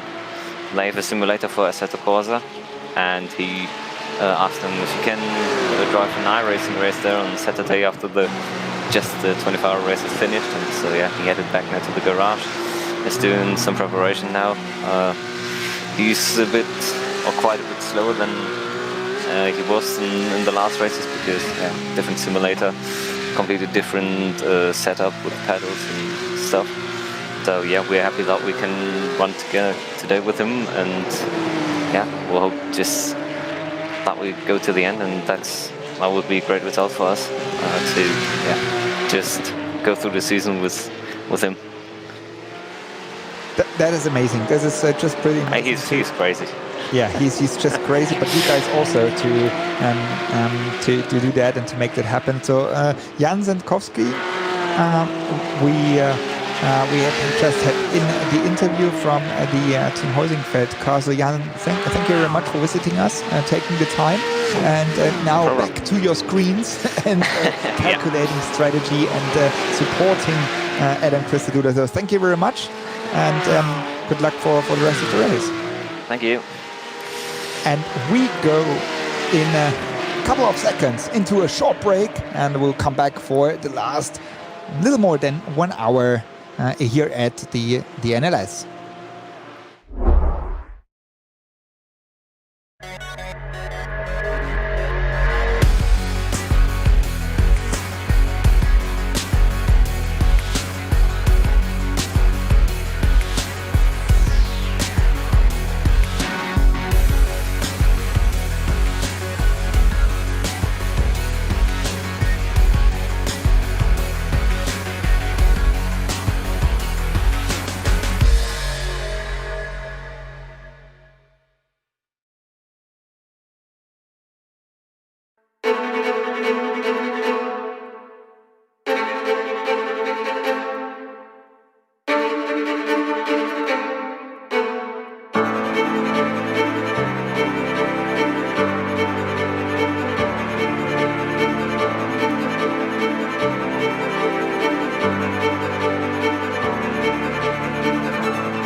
here we are back again at the Digital Nürburgring Endurance Series, presented by Goodyear. We are in the last 73 minutes of the TÜV Rheinland 3-hour race, and we see the fight for 5th and 6th position. And that's the Core Sim Racing Lamborghini with Haupt Racing Team AM Solutions.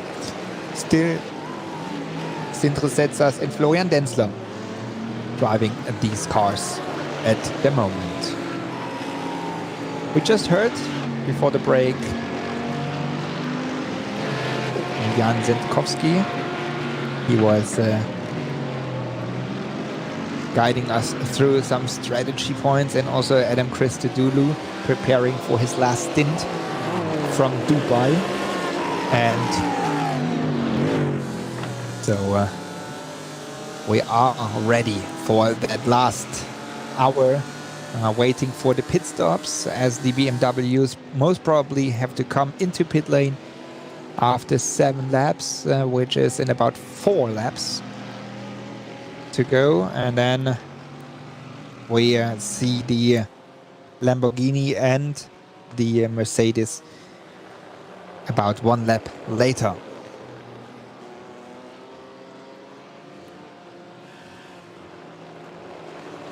Class leaders, still SP9 class.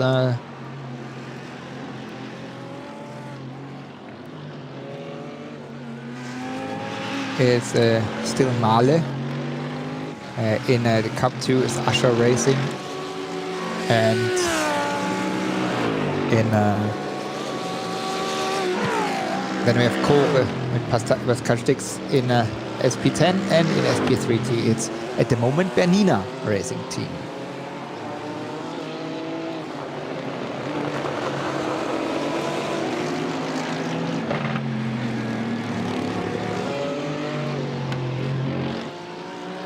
That's the car of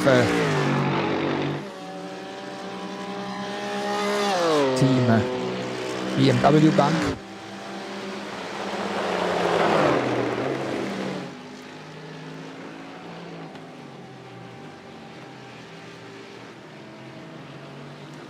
And Bruno Spengler is driving that car.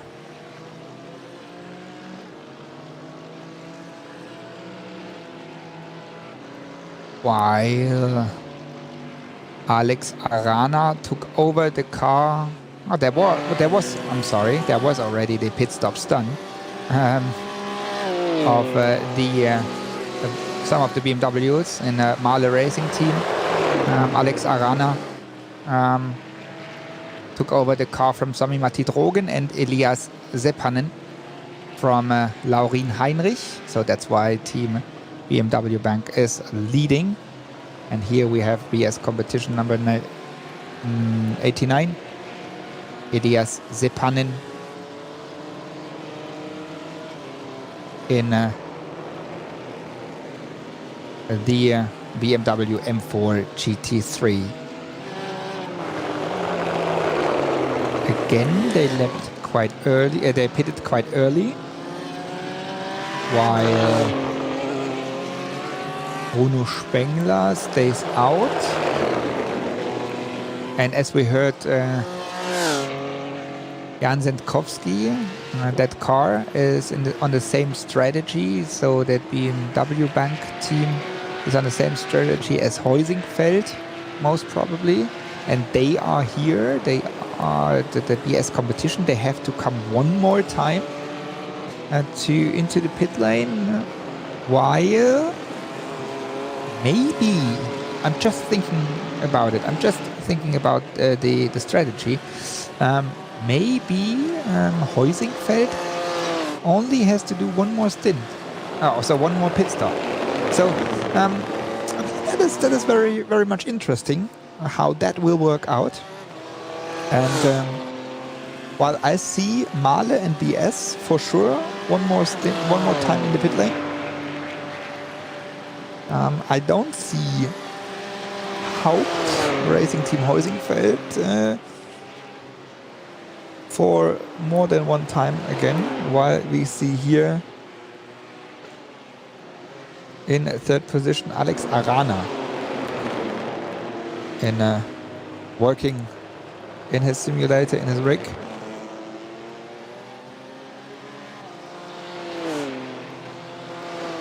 So he's the driver of that Mahle Racing Team car.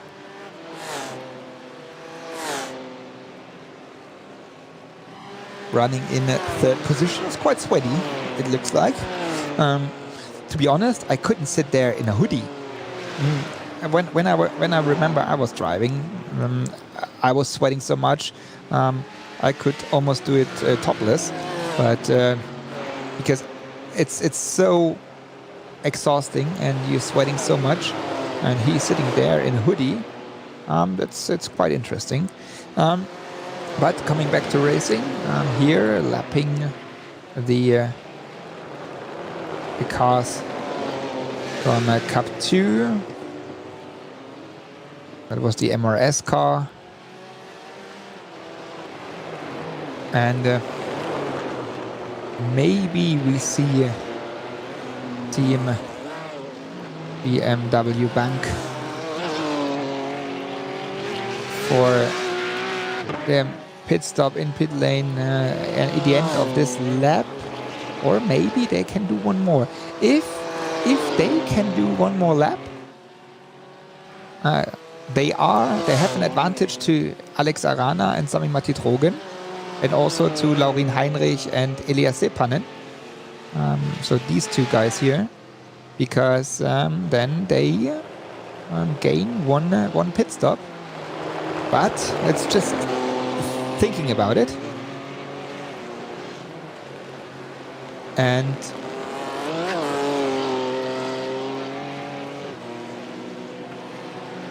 let's see, as Bruno Spengler is on the Döttinger Höhe, and he is, if he is going into pit lane or not, as we have. So they have to break the 1 hour mark. If they break the 1 hour mark, they have to do only one more pit stop, or only this one pit stop. Spengler goes to the right hand side. Okay, Spengler goes into pit now. And I think then also Heusingfeld comes into pit now. Heusingfeld stays out. Heusingfeld stays out. And I just can tell you, because they just made the move in the standings. And while we are here on that fight for 7th and 8th position,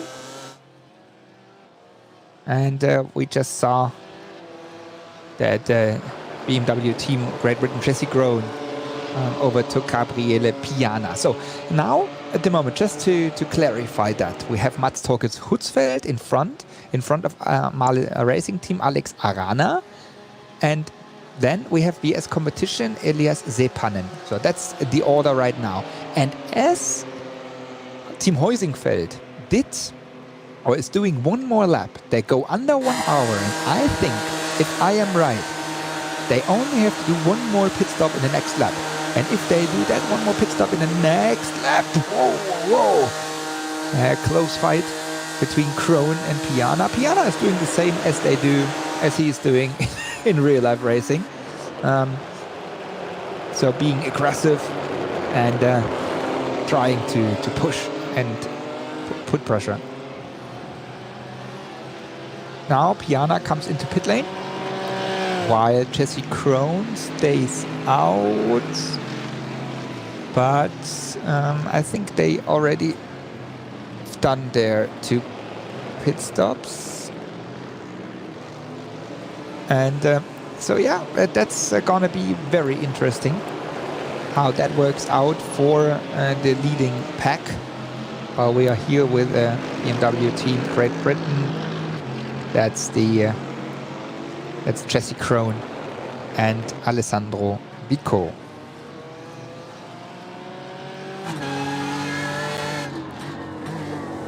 Now on board with Jesse Krohn.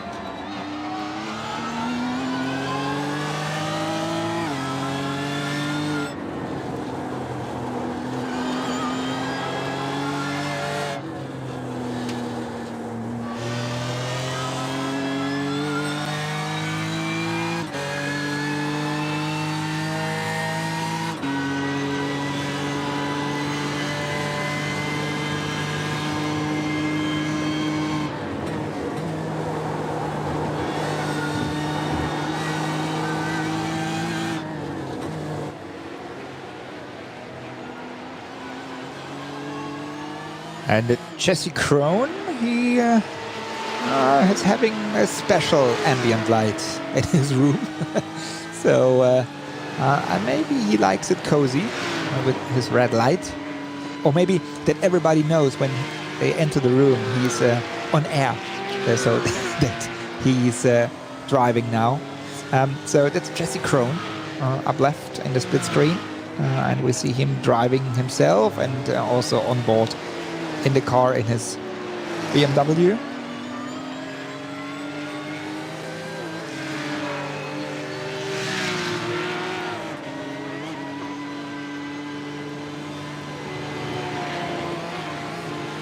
And they are running, as you can see, 6th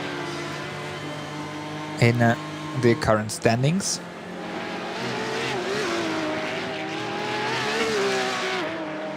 And that's the fight with the frozen speed car. We just had Steen Ledger in the interview with us. And that's the SP3T class, 3rd and 4th. So Sim RC, Marvin Strehl and Lars Bohl. Lars Bohl tries now to make the move at area Kaiserslautern-Klostertal. And he can make the pass. Now Frozen Beat in 3rd position. Here we go. Rear camera. Having a closer look to Sim RC. Marvin Strehl and his Audi RS3 LMS.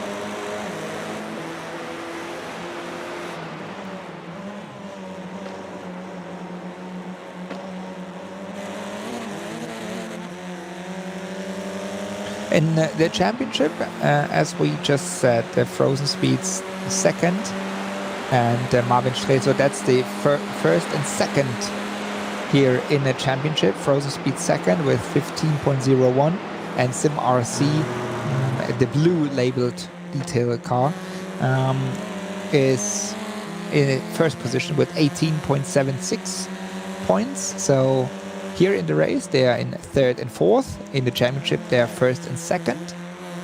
While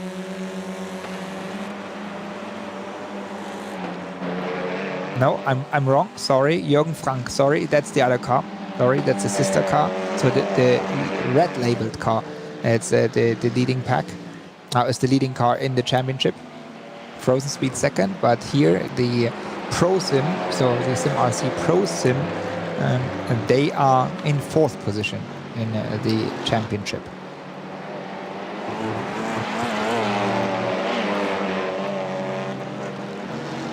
So now we are under 1 hour to go in the TÜV Rheinland 3-hour race here at the Digital Nürburgring Endurance Championship, powered by or presented by Goodyear.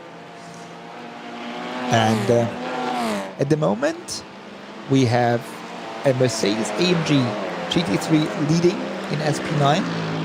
We have H2 Performance SRT leading in Cup 2. We have the Core Sim Racing crew in their Porsche Cayman leading in SP10, and here in SP3T we have Sim RC leading. Jürgen Frank is driving there. We have leading them in this class. So these are the leaders, and now I'm very much interested in if Team Heusingfeld is pitting now. I think they have to pit now to do their last pit stop. So they only have to do that one pit stop, while Mahle and BS have to do one more pit stop. So here we go. That's the leader of the race, and that's the that's Mats Torge Hutzfeld at the moment, and he will hand over now the car to Adam Christodoulou, live from Dubai, from the 24-hour race. And Let's see. We are under 58 minutes. Again, they don't have to do one more pit stop after that. So that works out. That works out for me. That with their 23 laps, Jan Zenkowski just told us that means 7 laps to go. 8 laps to go after this one. It should work out perfectly. 7 laps to go. From now on, 7 laps to go.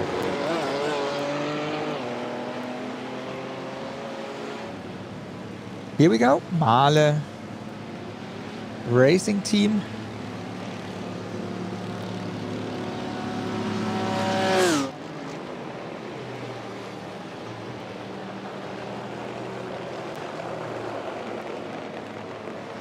They are now leading the race again. Alex Arana is the driver. And second now, Elias Sepanen, DS Competition. But both of them have to come one more time into the pit lane.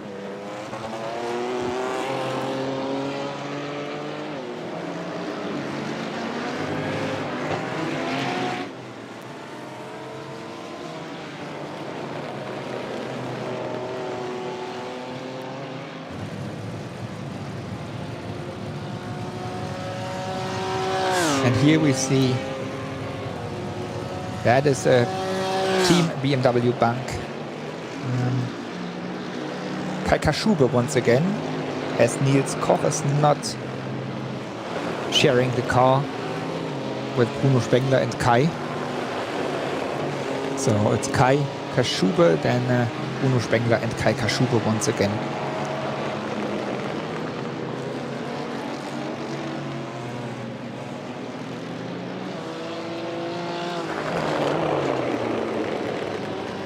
At the moment, everything seems a little settled. Now it's all up to the strategy, and we just have to wait another 55 minutes to see if that works out for the Team Heusingfeld, Adam Christodoulou crew, or for Mahle, or for BS. Core Sim Racing in 3rd position.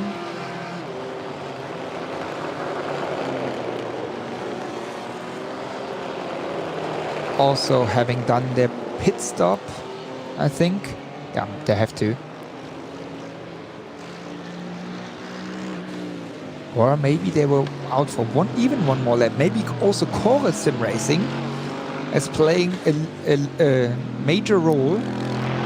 Not only this car, Adam Christodoulou again from Dubai, in a simulator he just borrowed, and or is it also Core Sim Racing in their Lamborghini, having a chance to win the race because of strategy?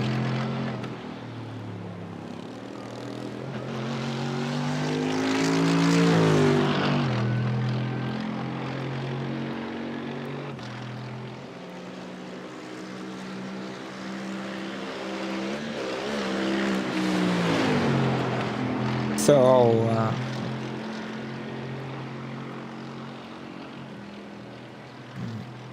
Hauptracing Team Heusingfeld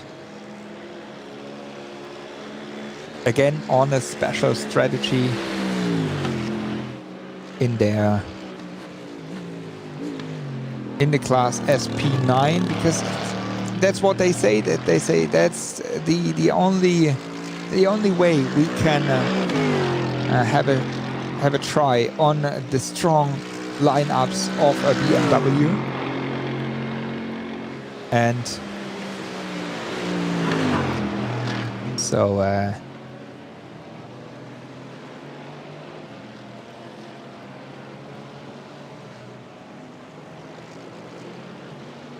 And so that's why they do such strategies, and they really work out. They sit every day and work and having a look on the data to know exactly what strategy they can do. So, and maybe that works out once again.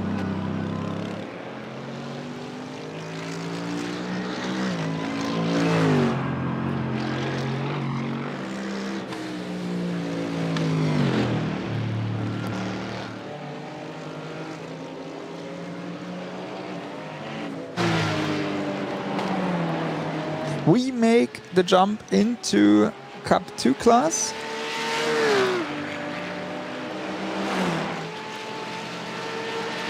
And we see Wolf Motorsport Sim Racing with Jörg Papsch in 11th position in Cup 2.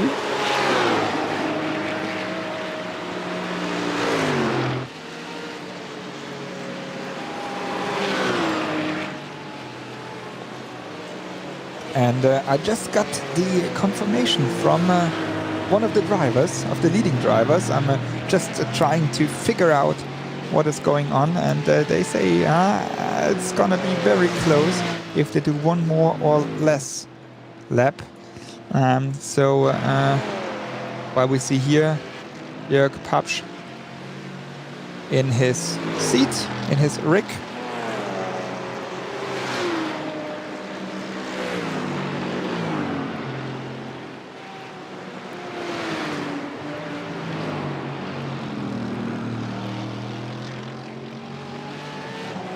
And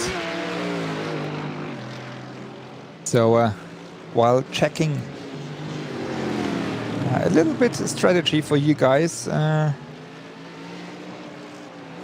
the background, we see still Jörg Papsch having fun, smiling in the simulator.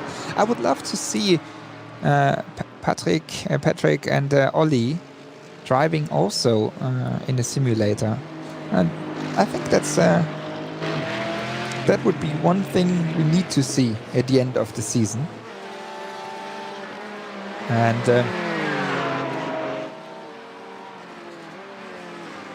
while everything, as I said, is quite settled and quite a big gaps, we still have Marius Zug fighting, or the BS competition.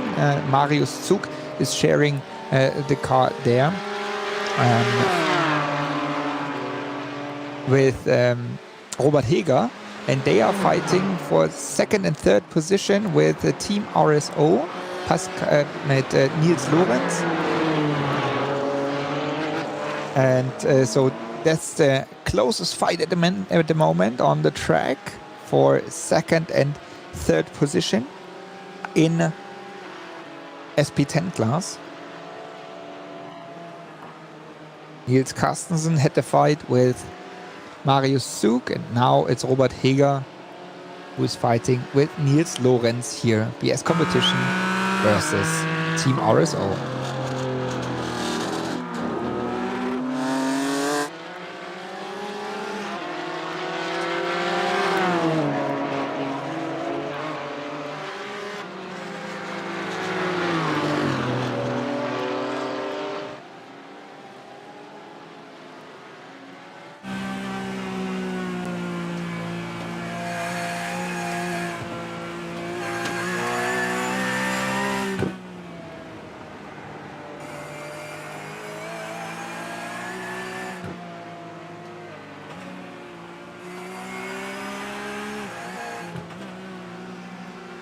So we see Mark Henrizzi driving in the 911 Cup car, and see him in split screen also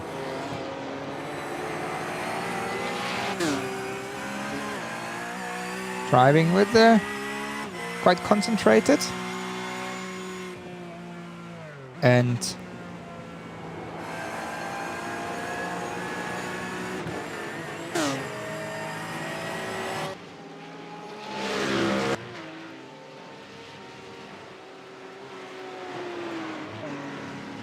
And there we see him on track as well.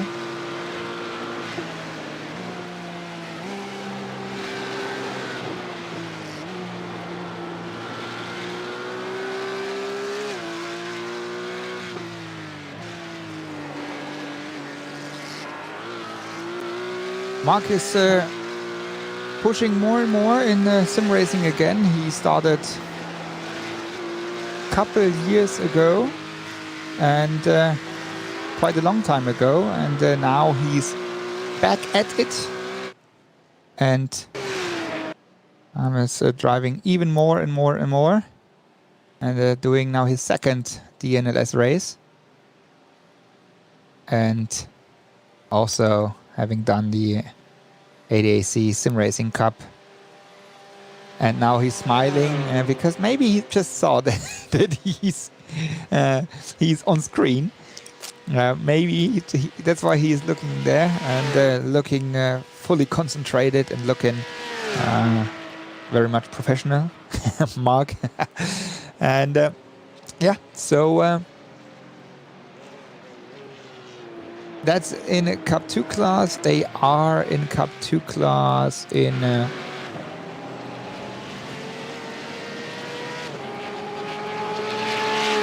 9th position.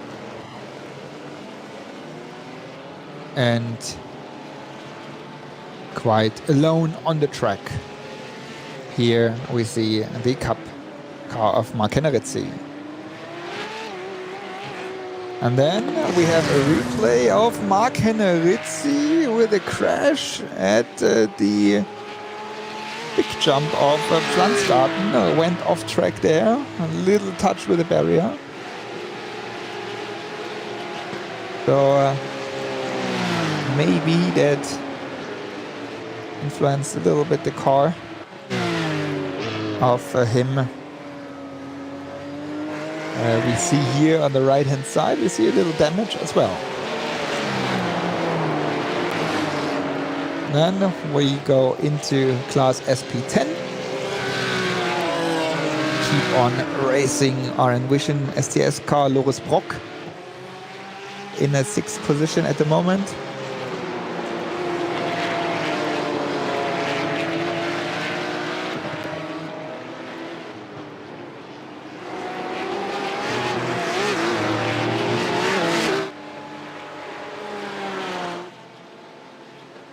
And that's the leader of Cup 2 class, while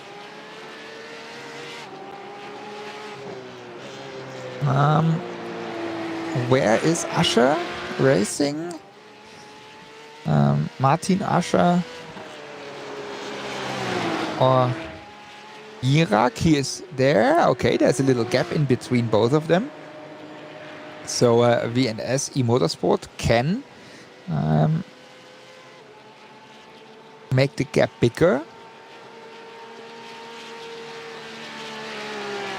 While Martin Ascher, while they were in pit lane. So Ascher is again in the car. Niklas Last is in the VS car. So that's going to be interesting now, as maybe VS is coming into pit lane now also for their final pit stop.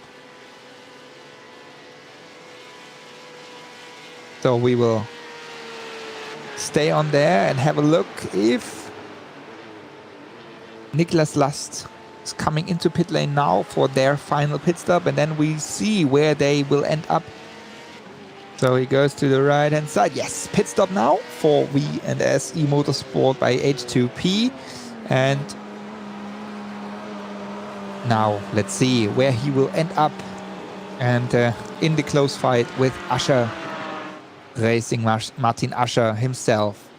Butler Pal is second, but they have to come now into pit lane, I think, till Norweg, or they have to do one more pit stop. Now they do the pit stop, correct?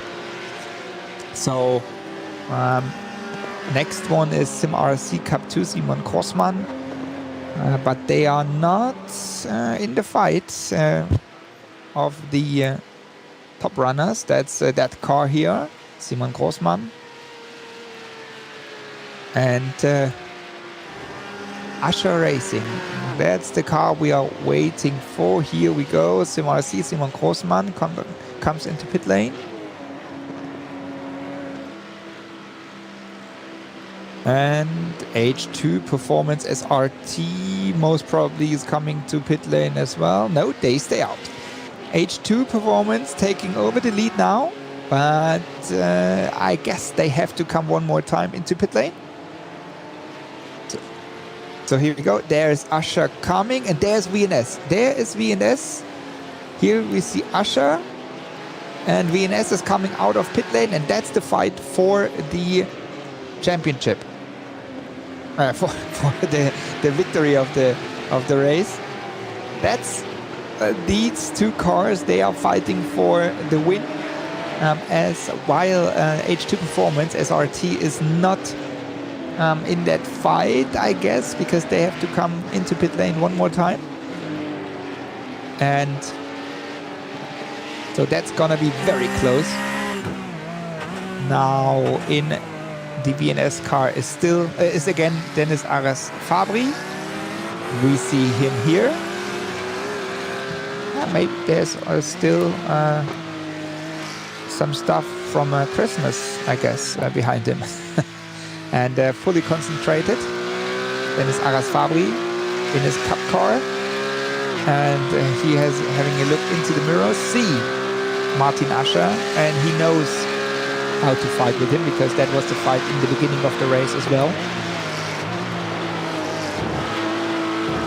And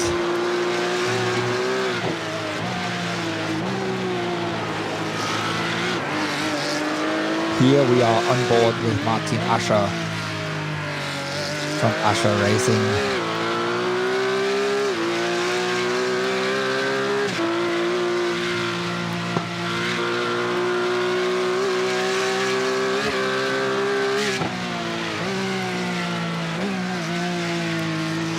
Now that's gonna be very, very much interesting how they will fight.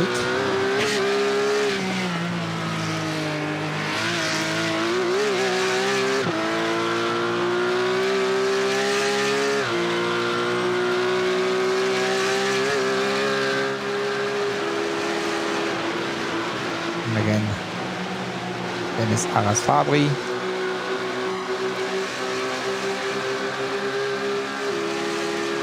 And his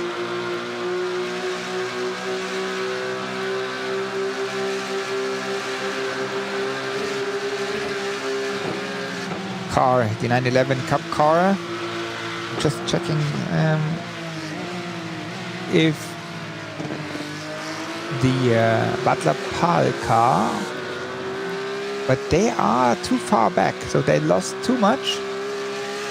They are too far back. It seems like that behind these two. So they will fight for the win. And they will fight for the win, but behind there it seems like H2 Performance SRT and most probably MRS fighting for the third place behind them.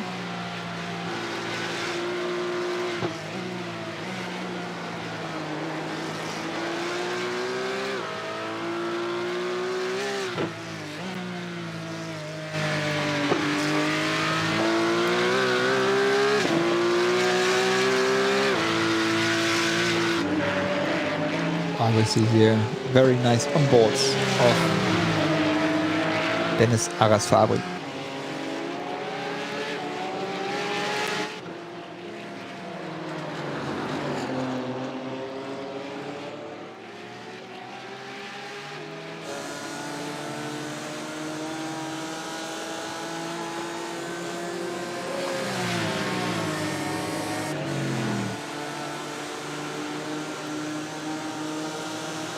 Split screen to SP10 class.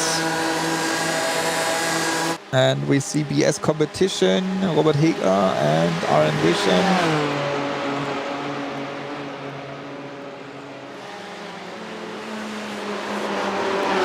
So Maximilian Dehn and Marius Zug fighting here. And while we have a look on the SP10 class, we have another guest here. It's one of the drivers of the Cup 2 class, Sebastian Fiedelak, and maybe he can tell us what happened in qualifying, because you guys did not set a lap time. Was it because I just saw in iRacing itself that you got a disconnect? Is that right? Yes.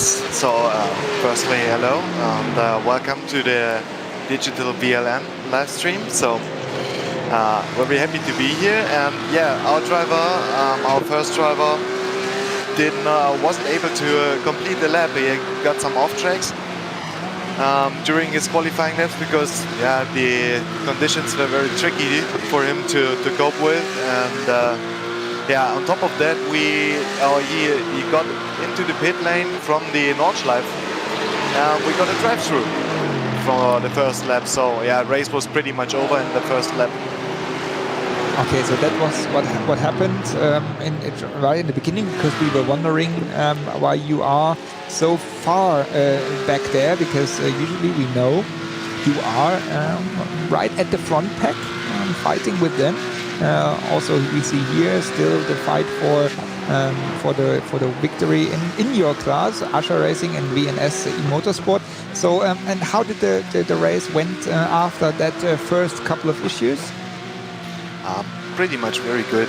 These guys at the front in the Cup 2 class are very, very fast.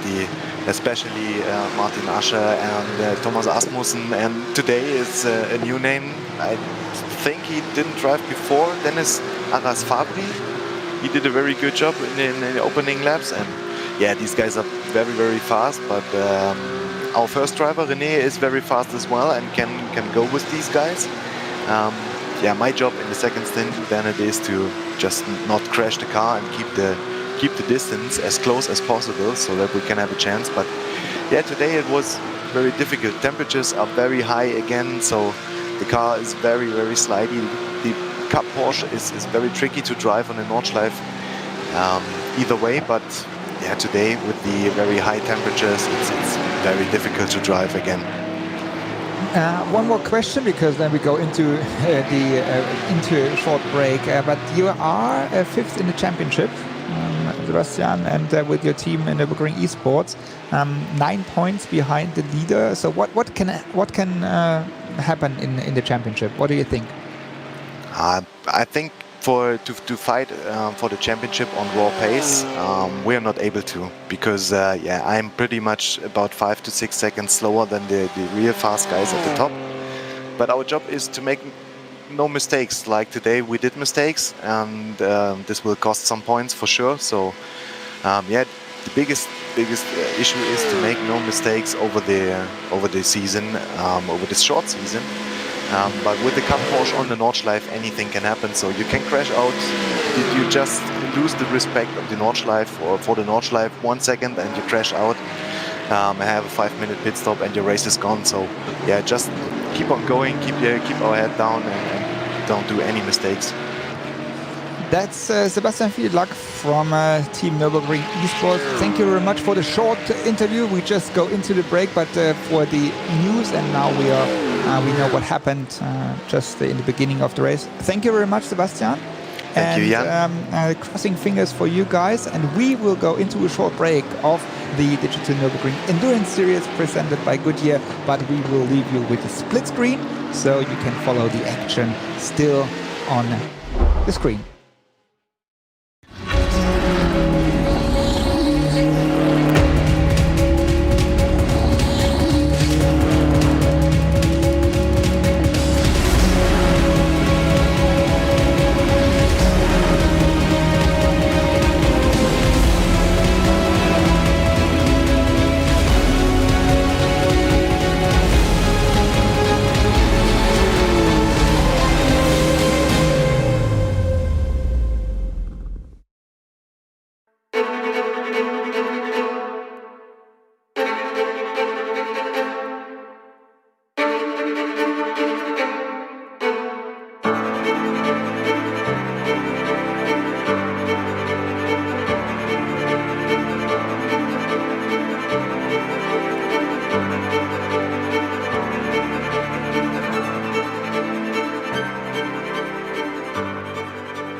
And here we are, back at the Digital Nürburgring Endurance Championship, presented by Goodyear for the last 29 minutes. And we are on the leader.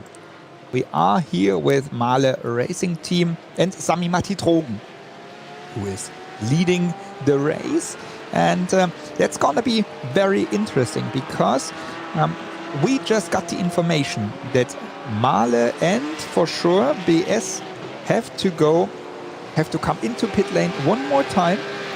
So Mahle and BS, they have to do one more pit stop. While my guess is, why we see here Kai Kaschube in team BMW Bank, Mercedes BMW M4 GT3. While my guess is that Heusingfeld doesn't have to come. Here they have to. BS, they have to come into pit lane one more time as well. They are in third position, 17 seconds behind, and that's the Heusingfeld car with Adam Christodoulou now at the steering wheel. They most probably can stay out until the end of the race. So that's so far what is going on under the top four. Then we have a team, a BMW team Great Britain. Jesse Krohn is sharing the car there with Alessandro Bicco, and the Jesse Krohn is here driving the car at the moment right now. Behind that car, Alessandro Bicco is driving the car at the moment. So that's Bicco we just see here. And he is driving that BMW M4 GT3. Then we have the best Lamborghini, Horus Sim Racing, Carl Jansson, start driver, is again in the car now for the last stint. And most probably also they, or he, we see him here, he can stay out as well. So that's gonna be very interesting strategy-wise. What is happening there? Crash! Live crash of the Mercedes AMG GT3 of the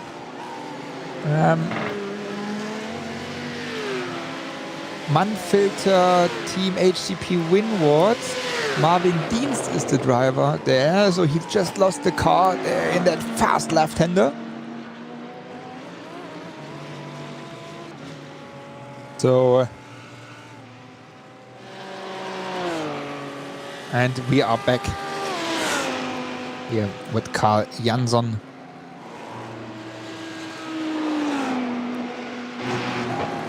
In his core Lamborghini. So that's what is going on in SP9 at the moment. 25 minutes and 40 seconds left in this TÜV Rheinland 3-hour race.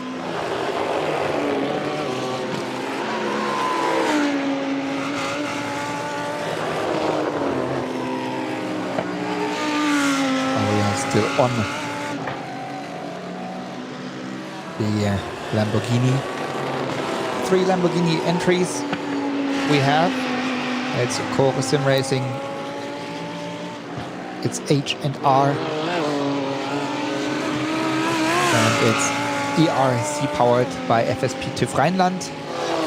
So these are the Lamborghini entries here at the DNLS. For this third round, halfway through the season we are, and it's gonna be very interesting how strategy works out. It's all about strategy. It's not about the main speed, the ground speed. It's mainly about strategy. If Mahle,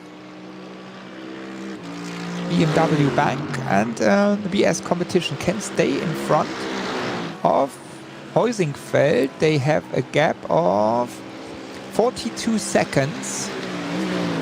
Heusingfeld to Mahle, while we are here in focus with Mercedes AMG GT3 of Haupt Racing Team AM Solutions, Dirk Müller. is the driver there. Also doing, since last year, quite a lot of sim racing stuff. And we see the replay of Marvin Dienst. And there, with the right-hand side into the grass, and then he could not keep the car on the track. Major damage in front. But they already had, in the beginning of the race, one crash. So that's why they were not in the fight for the win and the victory here at the 3-hour race. Again, that's the leader. That's Mahle Racing Team, Sami Matti Trogen. They are leading by 2.5 seconds in front of Kai Kaschube here in Team BMW Bank car. And then another BMW behind them with already 15 seconds behind Kaschube. It's Laurin Heinrich. He's sharing the car with Elias Sepanen. But these two here, that's Kaschube. You see in the split screen. These two, they are fighting for the win.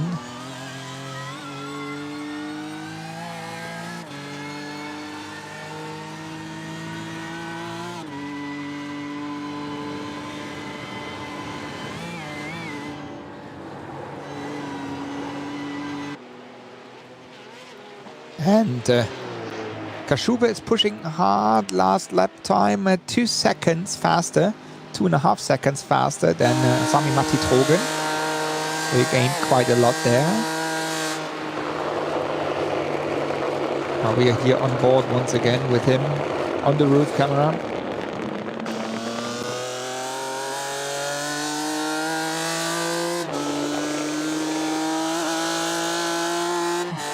And we go down into Fuchsröhre. From the outside and now into Adenauer Forst. Nice cameras here. You can see how fast they go through that area here at Adenauer Forst. Stay away of the curbs on the outside. You can use them.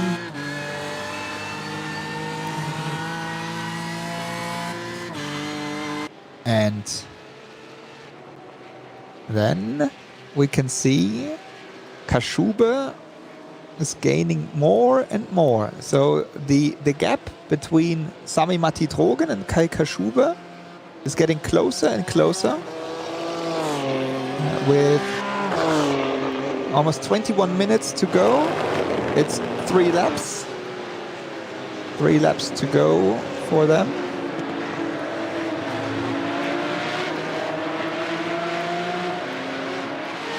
And we switch into Cup 2 class here, V&S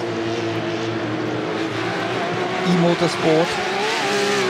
Dennis Aras Fabri still in front of Martin Ascher. In between, right before our break, they changed positions. But now, again, Aras Fabri in front of Ascher. H2 Performance SRT, Thomas Asmussen. He's in front of both of them. But now I'm very much wondering if maybe because of also here strategy, we could make the move without we saw that. So that's interesting. So at the moment it's H2 Performance SRT, Thomas Asmussen in front of V&S E-Motorsport by H2 P. Dennis Aras Fabri and Martin Ascher for Ascher Racing. That's the top 3 in Cup 2 class. Split screen still Mahle versus Team BMW Bank. 1.7 seconds only the gap now.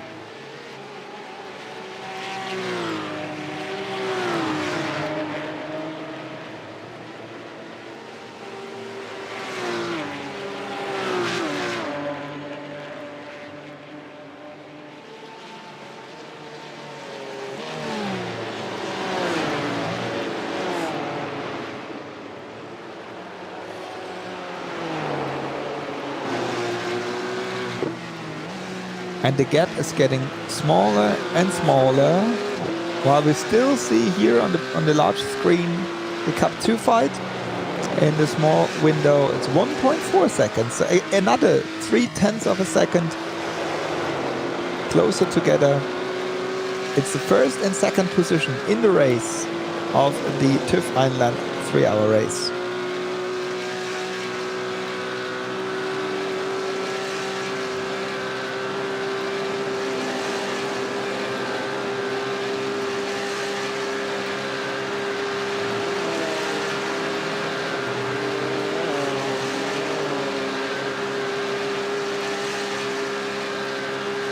So here they come in Cup 2 class, and it looks like that we only have 2 laps to go. It's going to be very, very close. It's going to be very, very close if we see them for 2 more or 3 more laps.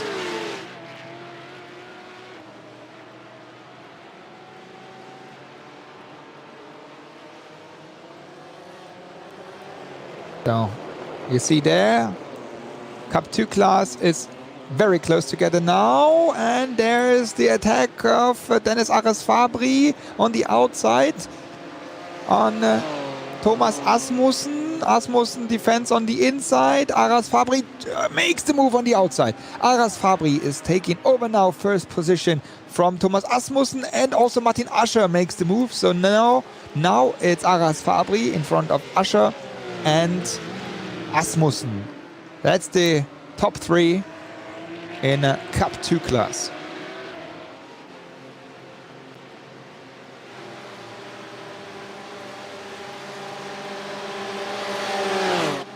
And here we go. That's the fight for the lead of the race.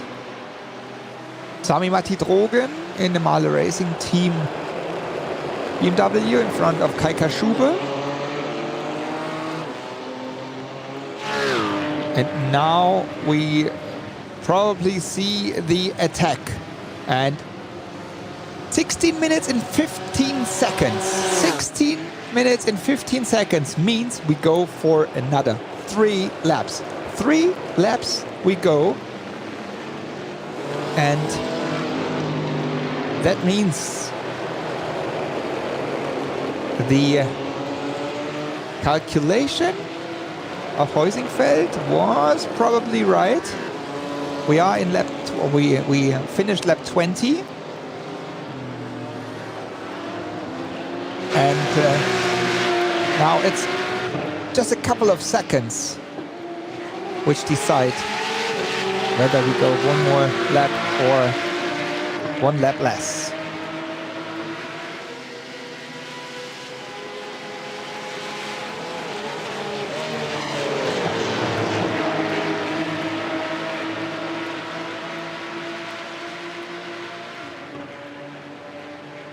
Again, back in the Cup 2 class, still Dennis Aras-Fabry, Martin Ascher and Thomas Asmussen.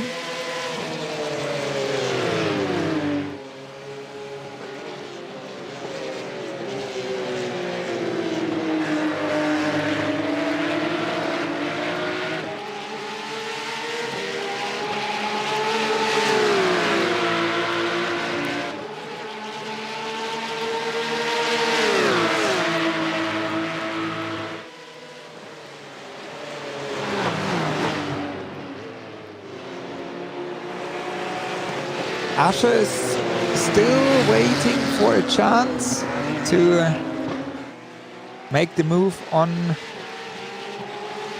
the 911 Cup car of Aras-Fabry from V&S Motorsports.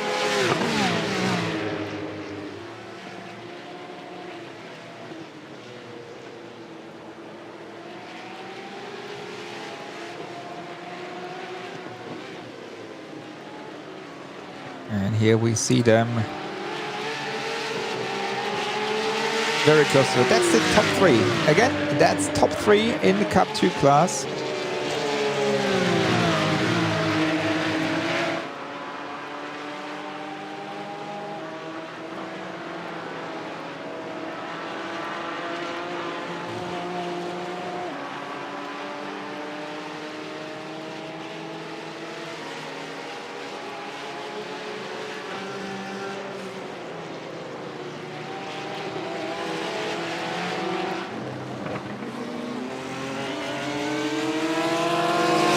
now.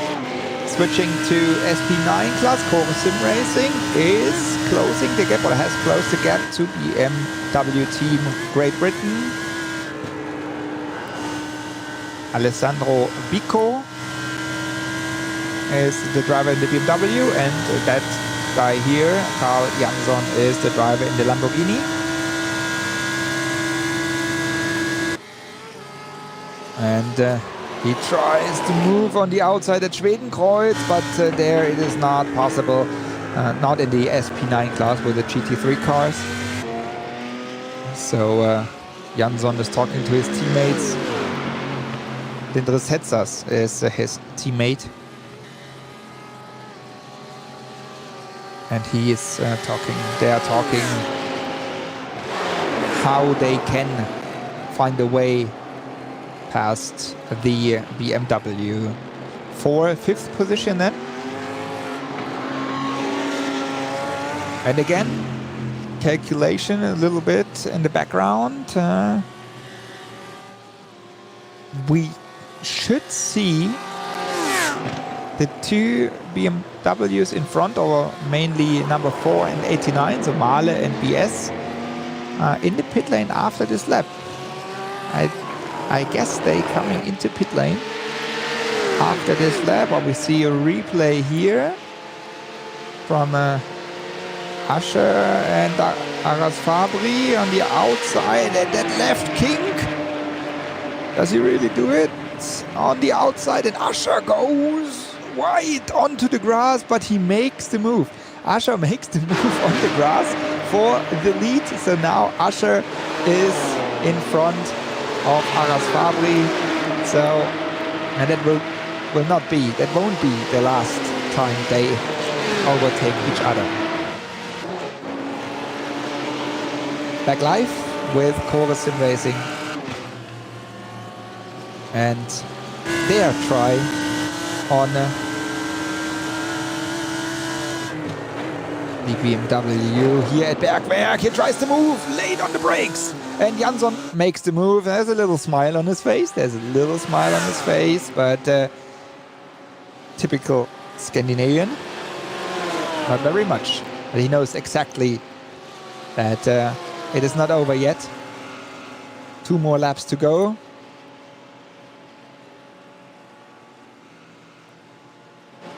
So now it's Alessandro Bico putting pressure on Jansson.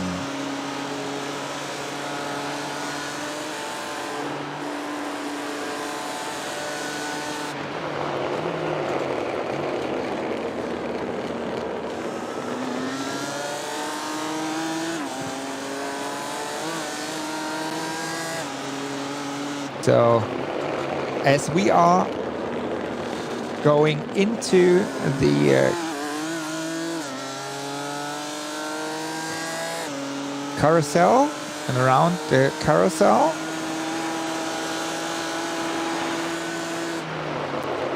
the leaders are at the area of Landsgarten, and we will have a look on the second screen. So we'll have here a look on my data screen if they go into pit lane or not.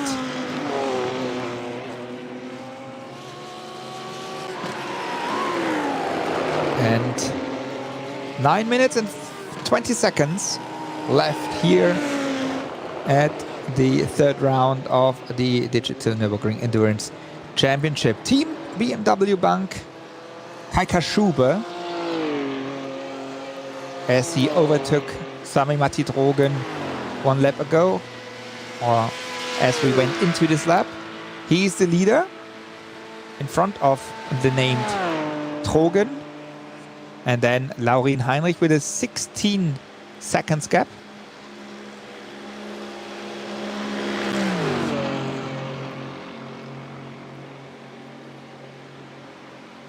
So we should see Heinrich there. Heinrich is at the Audi bridge, while we see here at Antonius Bucher is Kaschube.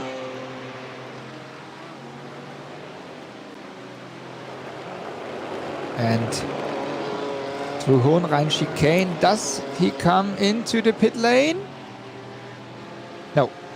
He stays out. He stays out for one more lap. He stays out. Also, Mahle Racing Team stays out for one more lap. That will be a close call. That will be a very close call. While we see here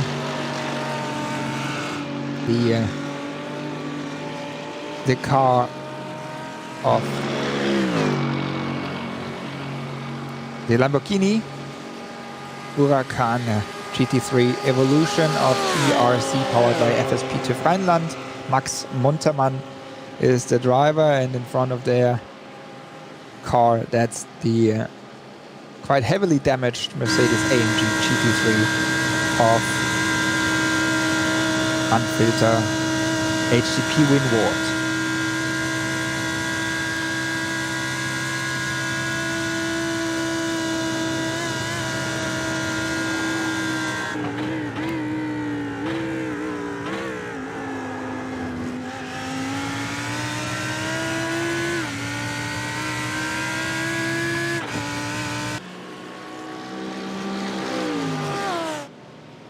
That's the TÜV Rheinland car, and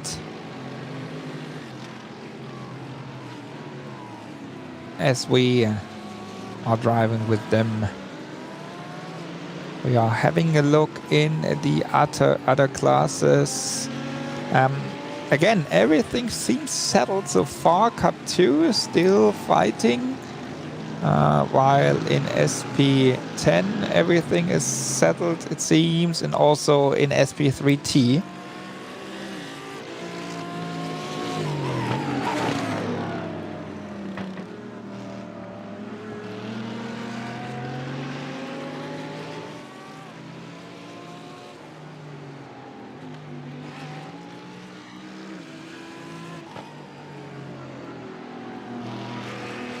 Max Muntermann is closing the gap to Marvin Dienst with his damaged car.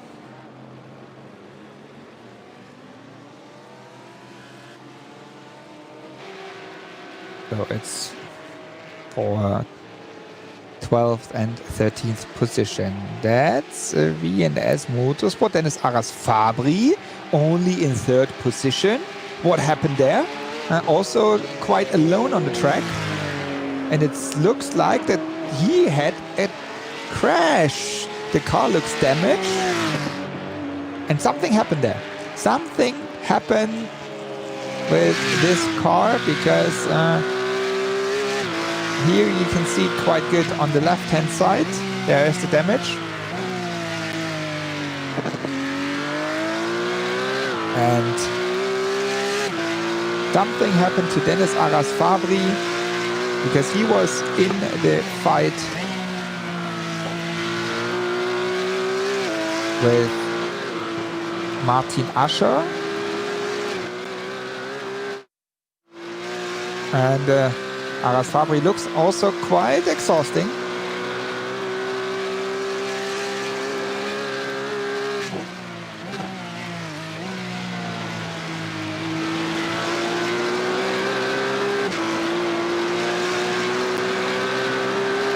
So anything happened there. We don't know exactly what happened.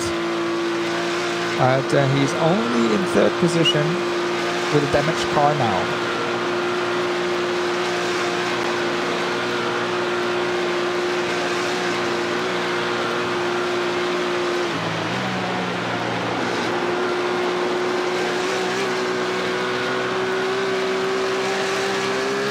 Okay, again, having a look to the front runners while we are still on Dennis Aras Fabri.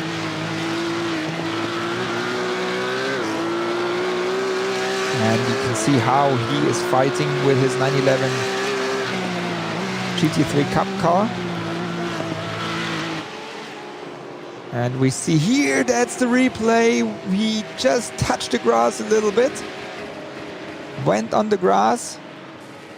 And then he had contact with an SP3T, an SP10 car, and another time twice with a Sim RC. That's a Sim RC car.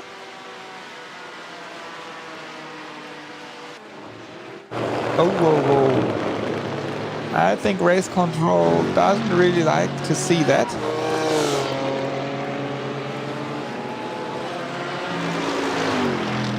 And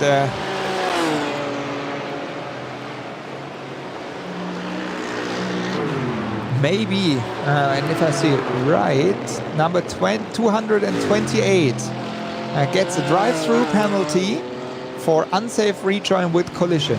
So again, just to inform you, we see the third positioned car in Cup 2 within a penalty, while we are here with Team BMW Bank.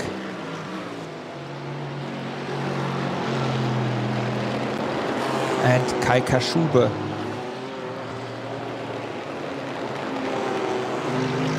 In the area of Ice Corner. But does it last with their fuel capacity? Or do they have to come one more time into pit lane?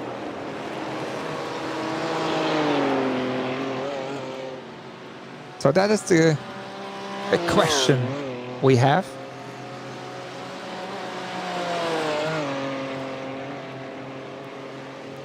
While Heinrich is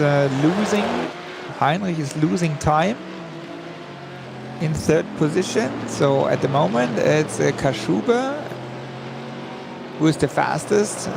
Last lap 8 minutes 1 second, 0.806. Sami Matitrogen 8 minutes 4.407. Laurin Heinrich 8 minutes 3 seconds, 0.574. Here we see again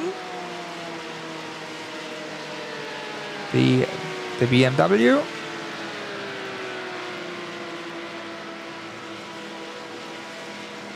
And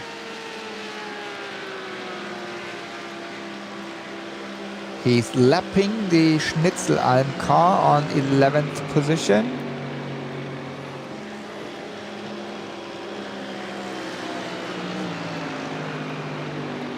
Okay, 30 seconds left in the 3-hour race. We are at Hohenrhein chicane and there's one more lap to go and they're coming into pit lane. They have to go into pit lane for a splash and dash. Here we go.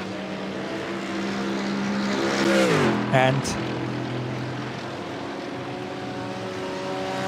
that's the chance for this car. Mahle stays out. Mahle stays out. And also BS stays out. So the only ones who went into pit lane is a team BMW Bank. Heusingfeld is fighting against the Lamborghini of Karl Jansson. There's the fight for 4th and 5th position.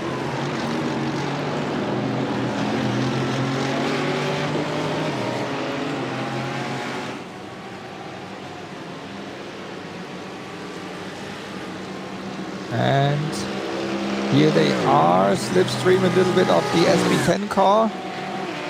Of Keep On Racing, and now Adam Christodoulou defending on the inside of turn number 1. On the outside is Karl Jansson. Advantage for Christodoulou in the first try.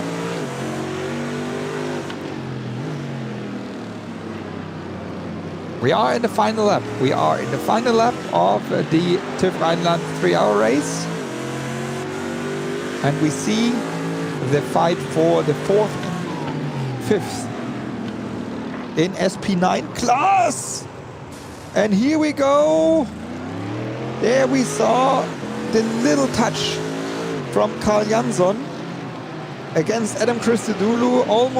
He almost spun Christodoulou around, and then also a little damage on Christodoulou's car. So Christodoulou went from 4th to 6th, as also BMW team Great Britain Alessandro Bicco went through. So let's see if anything happens from race control because of this incident.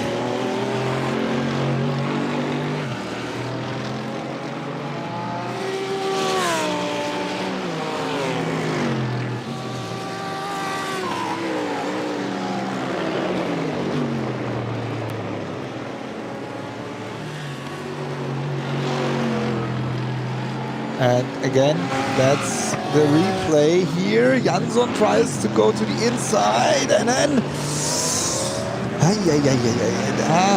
he tries to make the move, but to be honest, a real gap wasn't there. So maybe he could have waited a little longer, maybe to give it a try in the chicane or later here on the lap, but there he just spun Adam Christodoulou around.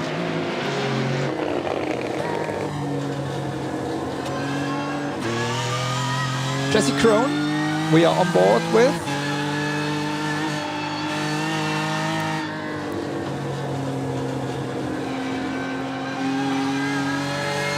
I better say Sami Matti Trogen in Mahle Racing Team BMW M4 GT3.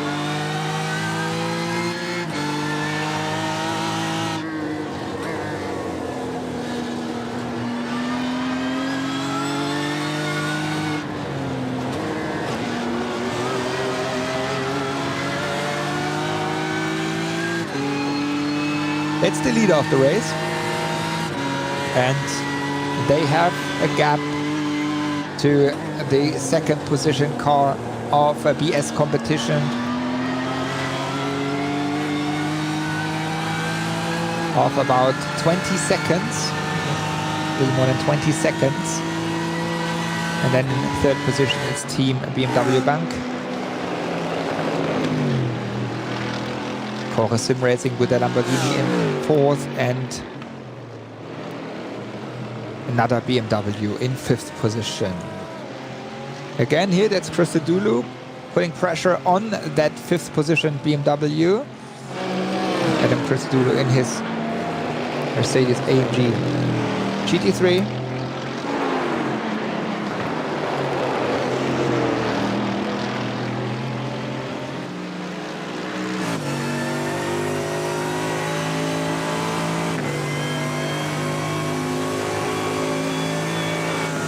Here we go. Okay, so that's that move. As you saw, the Lamborghini was because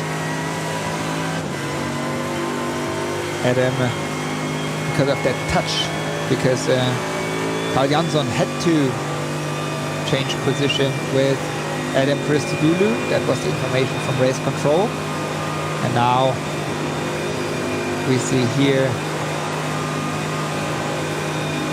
Alessandro Bicco is now in fourth position. Behind there, that's Adam Christodoulou. And right behind there, that's the Lamborghini of Core Sim Racing, Carl Jansson.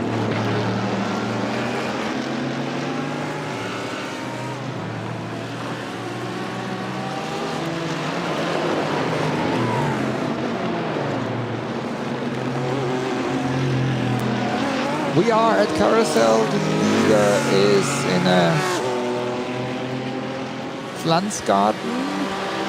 So we are once again in the last lap, as you can see. And that's the fight here for fifth and sixth position between Hub Racing Team Heusingfeld and Core Sim Racing. And drivers, it's Adam Christodoulou and Carl Jansson.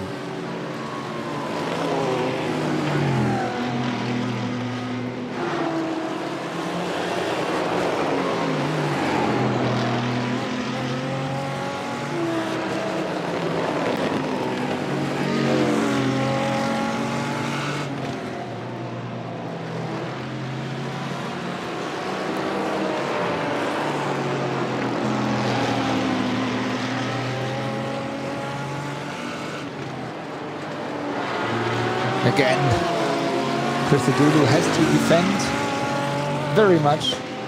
Also because of his damage in the front. There's the flow around the car is lost, so there's much more drag. That's a chance for Jansson as well as the lapping cars. While, as we say, then Christodoulou has to open the door. Carl Jansson can make it through, and now he just let him pass. And a spin for Adam Christodoulou. Another spin then for Adam Christodoulou. While we see here Mahle Racing Team now crossing the line. And the winner of the TÜV Rheinland 3-hour race is Mahle Racing Team, Sami Matidrogen and Alex Arana in front of BS competition number 89. And Team BMW Bank, Kai Kaschube is the driver together with Bruno Spengler. In third position, we have a team, BMW Team Great Britain, Alessandro Bico and Jesse Crone. That's that car here, going through the chicane.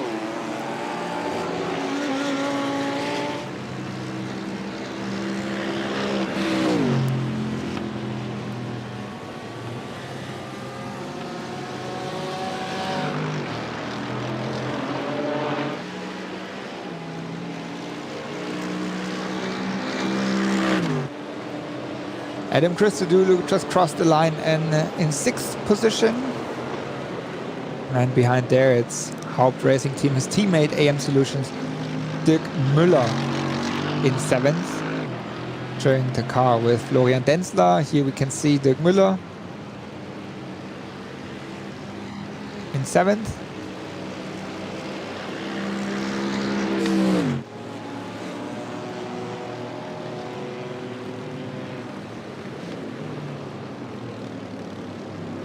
What a race it was.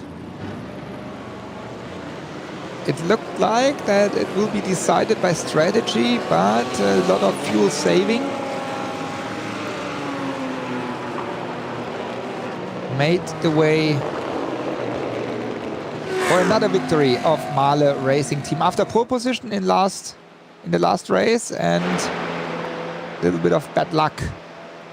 Now they are winner of the third round of the DNLS here. That's the leader of SP3T. Sim RC is the team.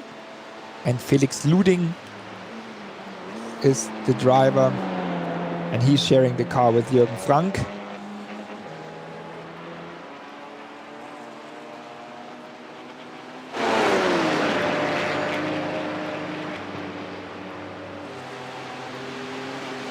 Second position car in SP3T is Team Heusingfeld.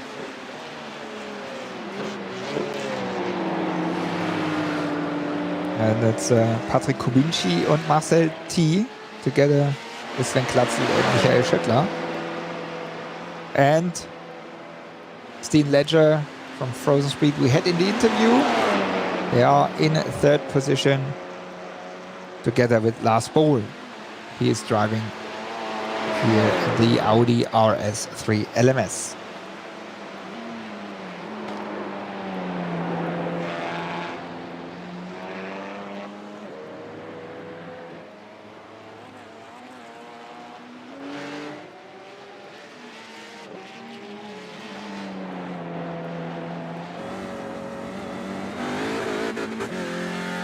And the first one was the winner of the SP10 class. The first one we have already here, Marius Golombek, winner, as I say, of the SP10 class. And in their Porsche Cayman GT4 Club Sport. Marius, congratulations first of all. And how was the race for you guys?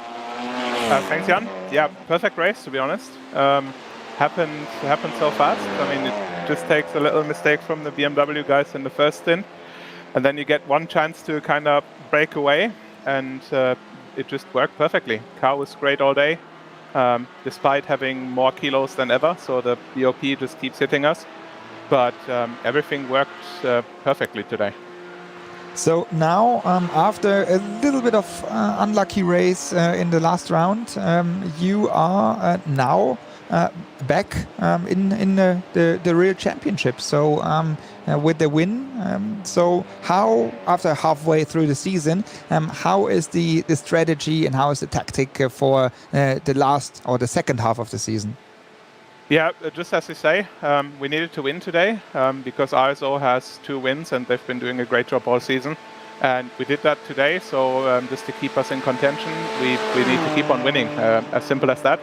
If they keep on being this strong, they're always in contention for a win. And even if they come second, we still need to win every round from now on. So it stays very interesting, and I'm definitely glad also Pascal did some practice over the winter and found a couple of 10th here and there, and it really paid off today, so I'm really happy about that.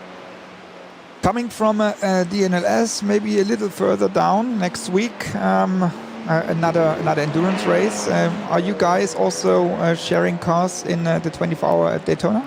Yeah, it's going to be Pascal and me, as well as Carl Jansson, who drove the GT3 car today, and Oscar Mangan, who drove the TCR in the first round. So that's going to be a really good effort as well. And we've been practicing more for Daytona than for DNLS, to be honest, and I can just hope that pays off as well. Okay, yeah, but if the win is the result here with a little less practice, then everything should be fine for next week. So thank you very much, Marius Golombek, together with Pascal Stix, winner of the SP10 class here at the third round of the DNLS. Thank you very much, and congratulations once again, Marius. Thanks, Jan. So that's the SP10 class, and coming into the we just went through as we have to find out a little bit what the German stream is doing. We have one of the winners of the SP9 class. It's Sami Matti Trogen. So thank you very much, Sami Matti. Congratulations first of all, together with Alex. You made it after some difficulties in the last round and so on, pole position. How was the race for you? Because it looked like it's going to be kind of strategy race. Yeah, it was all about the strategy. We knew that we had a good tire wear in the race, so we decided to go quite long stints and also a bit different strategy than that. So I think it worked quite well, and yeah, it was good, really good race overall. As we had the BMW M4 GT3 the first time here at Nordschleife at the DNLS, how was the car to drive? And just let us know how it is after you've been doing quite a lot of racing in the Audi R8. You jumped now into the BMW. So just let us know how it is to drive that car here. Yeah, I mean, it's a bit different than Z4. I mean, it's much more like a modern car than 4. I mean, Z4 was very old already. So, I mean, I like M4. It's a nice car to drive, and also, yeah, I have driven a lot of races with our Audi, and yeah, I mean, all the cars are a bit different, but overall, I like all these cars. Z4 was also nice. So. I mean, but BMW M4 looks much more modern than Z4, so it's nice. We have a couple of races to come. I just had Marius Golombek in the interview right before you. Next week we have Daytona. You, I guess, and or better say, I know you will be there, right? Yes, I will be there. So, what car are you driving, and what is the goal? For sure to win, but just let us know a little bit about next week. Yeah, so I will be driving with the BMW M8 GT3 car, and of course, aim as always is to win. So let's see what happens. Thank you very much, Sami Matti Drogen, together with Alex Arana, winner of this round of the DNLS. Thank you very much and congratulations once again, Sami Matti. Thank you. So that's the winning team of the SP9, and we just wait for the rest, or while we wait for the rest of the drivers, we have a look on the results. Mahler Racing Team wins this race, while we see the names are not correct, so it's Trogen and Arana winning the race. BS Competition, Heinrich and Sepanen in second, team BMW Bank Spengler and Kaschube in third. BMW Team Great Britain. Here we have Krohn and Biko. So that's just mixed. Core Sim Racing, Jansson and Zetsas in fifth. Mercedes or Haupt Racing Team HRT Heusingfeld. Christodoulos and Kowski in Hutzfeld. That's the sixth position. Seventh, Haupt Racing Team AM Solution, Müller and Denzler. Eight, RN Vision Keep on Racing, Piana and Belet Siotis. And in ninth, Nimas Racecars Esport Rau and Nimas. So that's the top 9 at the moment in the SP9 class. And while we are again waiting for drivers coming into pit lane, finding their way to our room here. Schnitzel, Alm, Marcevic, Hertling, Haupt Racing Team Bildstein, Philpott, and Giusa. Manfilter, Team HTP Winward, Dienst, Sedgwick, Iloma, ERC powered by FSP, TÜV Rheinland, Käferlein, Montermann, and Freulen. Springhock and Beckmann for M&J Performance. And Jona Motorsport Club Zalewski Spiker H&R Team by 5-star Franz Riedmüller Fritz. BS Competition number 90 Fisser and Foley. That's the result in SP9, while we have another driver here, Elias Sepanen, with us. So Elias, congratulations, second position together with Laurin in the beginning of the race. It looked promising for you guys, but then the guys from the crew from Mahler Racing Team made their way around you. So let us know what happened. Why did you in the end had to let them go and just finish second?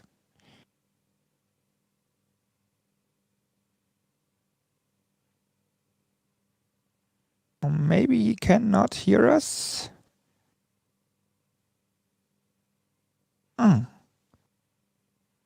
Maybe we have to find out that Elias can hear us as well. Looks like that he cannot hear us at the moment, but maybe we will fix that, and then we will come back to him later as well. And while we just saw nice pictures, kids having fun also here with sim racing, and when daddy is driving, we will have a short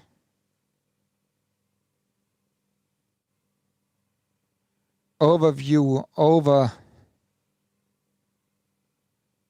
the other classes as well, while we are still waiting for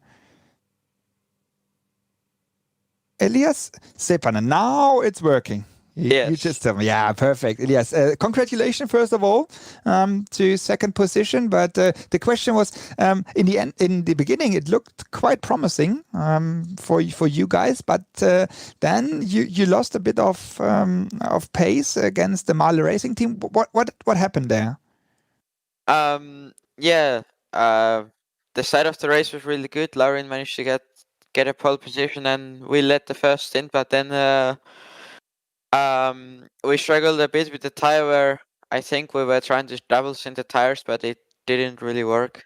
So I think that we had to do a little early pit stop than it was supposed to be. I think that took us back a little bit, and then I think also we got some damage from some curb on the track. So I think that caused us a bit of time. But I think overall it was quite okay race. Especially it was really superb qualifying from Laurin. Managed to get pole position. So. And Laurin just sent me a text message right before he had to jump into the car that he thought you maybe have to do another pit stop for refueling as the team as your teammates from team BMW Bank had to do, Kai Kaschuber. But in the end it worked out. So did you save and Laurin save enough fuel, or why did you not have to go into pit lane once again? Yeah, we actually, in the end, we actually had an extra lap of fuel, so it turned out quite good for us. Yeah, Kai and Bruno needed to do still extra stuff at the end, so we managed to get the place back from them. And yeah, I think the race also went extra lap than we thought. Perfect. Thank you very much for that detailed information, Elias. Thank you very much. As I know, you will drive as maybe all the others next week at Daytona. So crossing fingers for you and also for the second half of the championship here in the DNLS. Thank you very much, Elias, for taking the time, and good luck. Yeah, thanks a lot. So Elias Sepanen, the co-driver, second driver of the number 89 car BS competition, sharing the car with Laurin Heinrich. So we having a look as Martin Ascher is still in the German interview. We maybe wait for him also to hear what he can say about his race, winner of the Cup 2 class, because there we had all the close fights, and so we wait just that they finished. And yeah, but what an interesting race. Here we see the result of Cup 2 class. As I say, Ascher Racing with Martin Ascher himself and Jirak in first position. And behind there is Butler Pahl, Norwegen Buschmann, and H2 Performance SRT, while VNS just dropped back because of their penalty they got. And yeah, so that was the result there. I'm just trying to get all the drivers in here to have a talk with him. So with them. And so we just wait. I just ask for Ascher. So here, Butler Pahl, Norwegen Buschmann, H2 Performance SRT, Asmussen and Lippert, MRS GT, at Deutsche Payment, Bodin Otterbach, VNS E-Motorsport, Aras Fabri and Lust. And we have the winner of this class, of the Cup 2 class, Martin Ascher, sharing the car with Jirak. Another very good result for you. Congratulations, Martin. How did the race went? Yeah, thanks, Jan. It was a really tough race, to be honest. From start to finish, very tight battles. I'm totally exhausted, but we are very pleased to finish first today. We had you guys for almost half of the race, or maybe 2/3 of the race, in the stream as you were fighting so close together with VNS Motorsport, with MRS, and so on. So that was a very close fight. How was that for you? Did you sometimes, because it looks sometimes you can go faster, you were waiting for the right moment? How was that fight for you? Yeah, not really. So we were pushing from the first lap onwards, and I couldn't build a gap on the Döttinger Höhe. Sometimes we didn't push as hard that we can manage the timing to re-overtake again. But yeah, it was so intense. And then finally we miscalculated the total amounts of laps. So we had to pit again. And yeah, I think in the end it was like 2 or 3 seconds to win the race. You guys are very strong now in the championship. So we are very much looking forward as we go into the second half of the championship now. And we love to see, especially in Cup 2 class, these close fights. So thank you very much, Martin, for taking the time for that short interview, and crossing fingers for you guys for the next races. Yeah, thank you very much. See you next race. Bye. Thank you. Bye-bye. So that was Martin Ascher from Ascher Racing, sharing there, as I say, the car with Markus Jirak. In the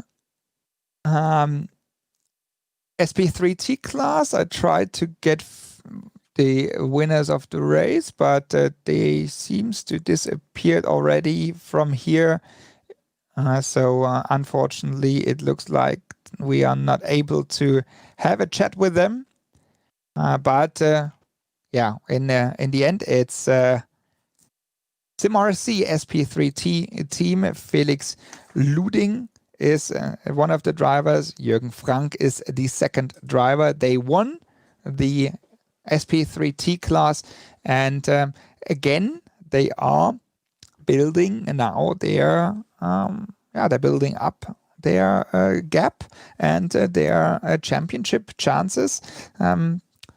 It will be very much interesting to see how that is going on for the next couple of races, as we head into the next race, already mentioned in the beginning of the stream, in February, and the last race we will have in March. So yeah, we are over half time now, and already seen so many close races, close fights, and I just see that Jürgen Frank came back for the German interview, but maybe we wait for him quickly to have a chat with him, and until he went through in the German stream.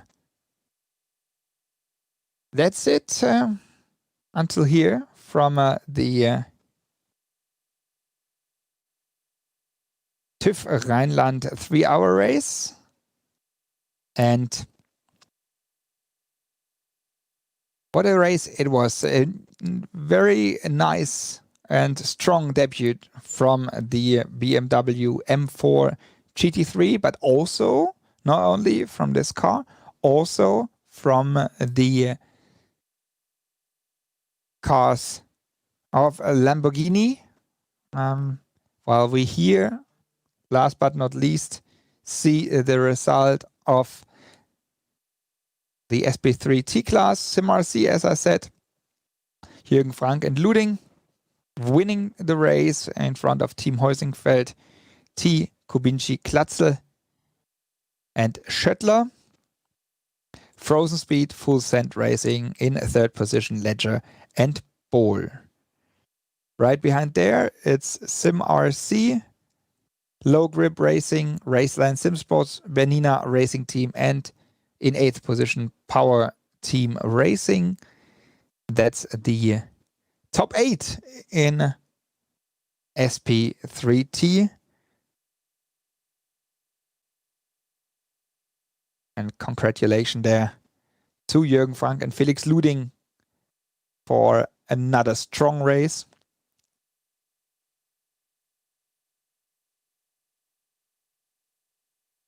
And maybe we can have Jürgen Frank quickly with us here for a couple of words, still in the German booth. And let's see if he can find the time, find the way to our little channel here as well, to the English stream for you.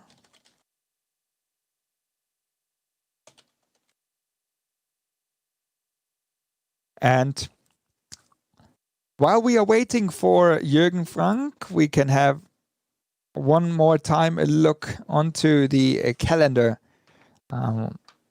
when we are back here at the Nürburgring Nordschleife on the 20th of February for the NIMAX 3-hour race.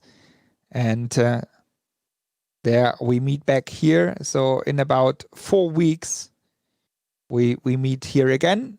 Then on the 6th of March, Lego Technik 3-hour race, as we have Lego Technik as the new partner from DNLS. But first of all, not a new partner, but Jürgen Frank is here.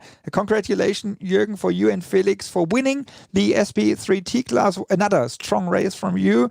How did the race went? Because it was a lights to flag race. Hey, yeah, thank you very much. At the end, it was not that easy, at least for the first 2 hours. At the starting phase, we had a bit of luck because we had 2 cars in the front row with our team. And the other car had a few fights with the guys behind. So we could manage a gap of like 2 seconds, which was just at the border to the draft to Heusingfeld. And Felix could keep that pace. But suddenly Robbie Foley in the GT3 cost the team Heusingfeld a second. So then we could get away a little bit. Now we are over half time in DNLS. 2 more races to go. We just saw the calendar here in the stream. And so now we are very much looking forward to you guys. So thank you very much, Jürgen, for that the little insight. And thank you very much and congratulations once again. Yeah, thank you very much and thanks for the good commentary. Thank you. Bye-bye. See you.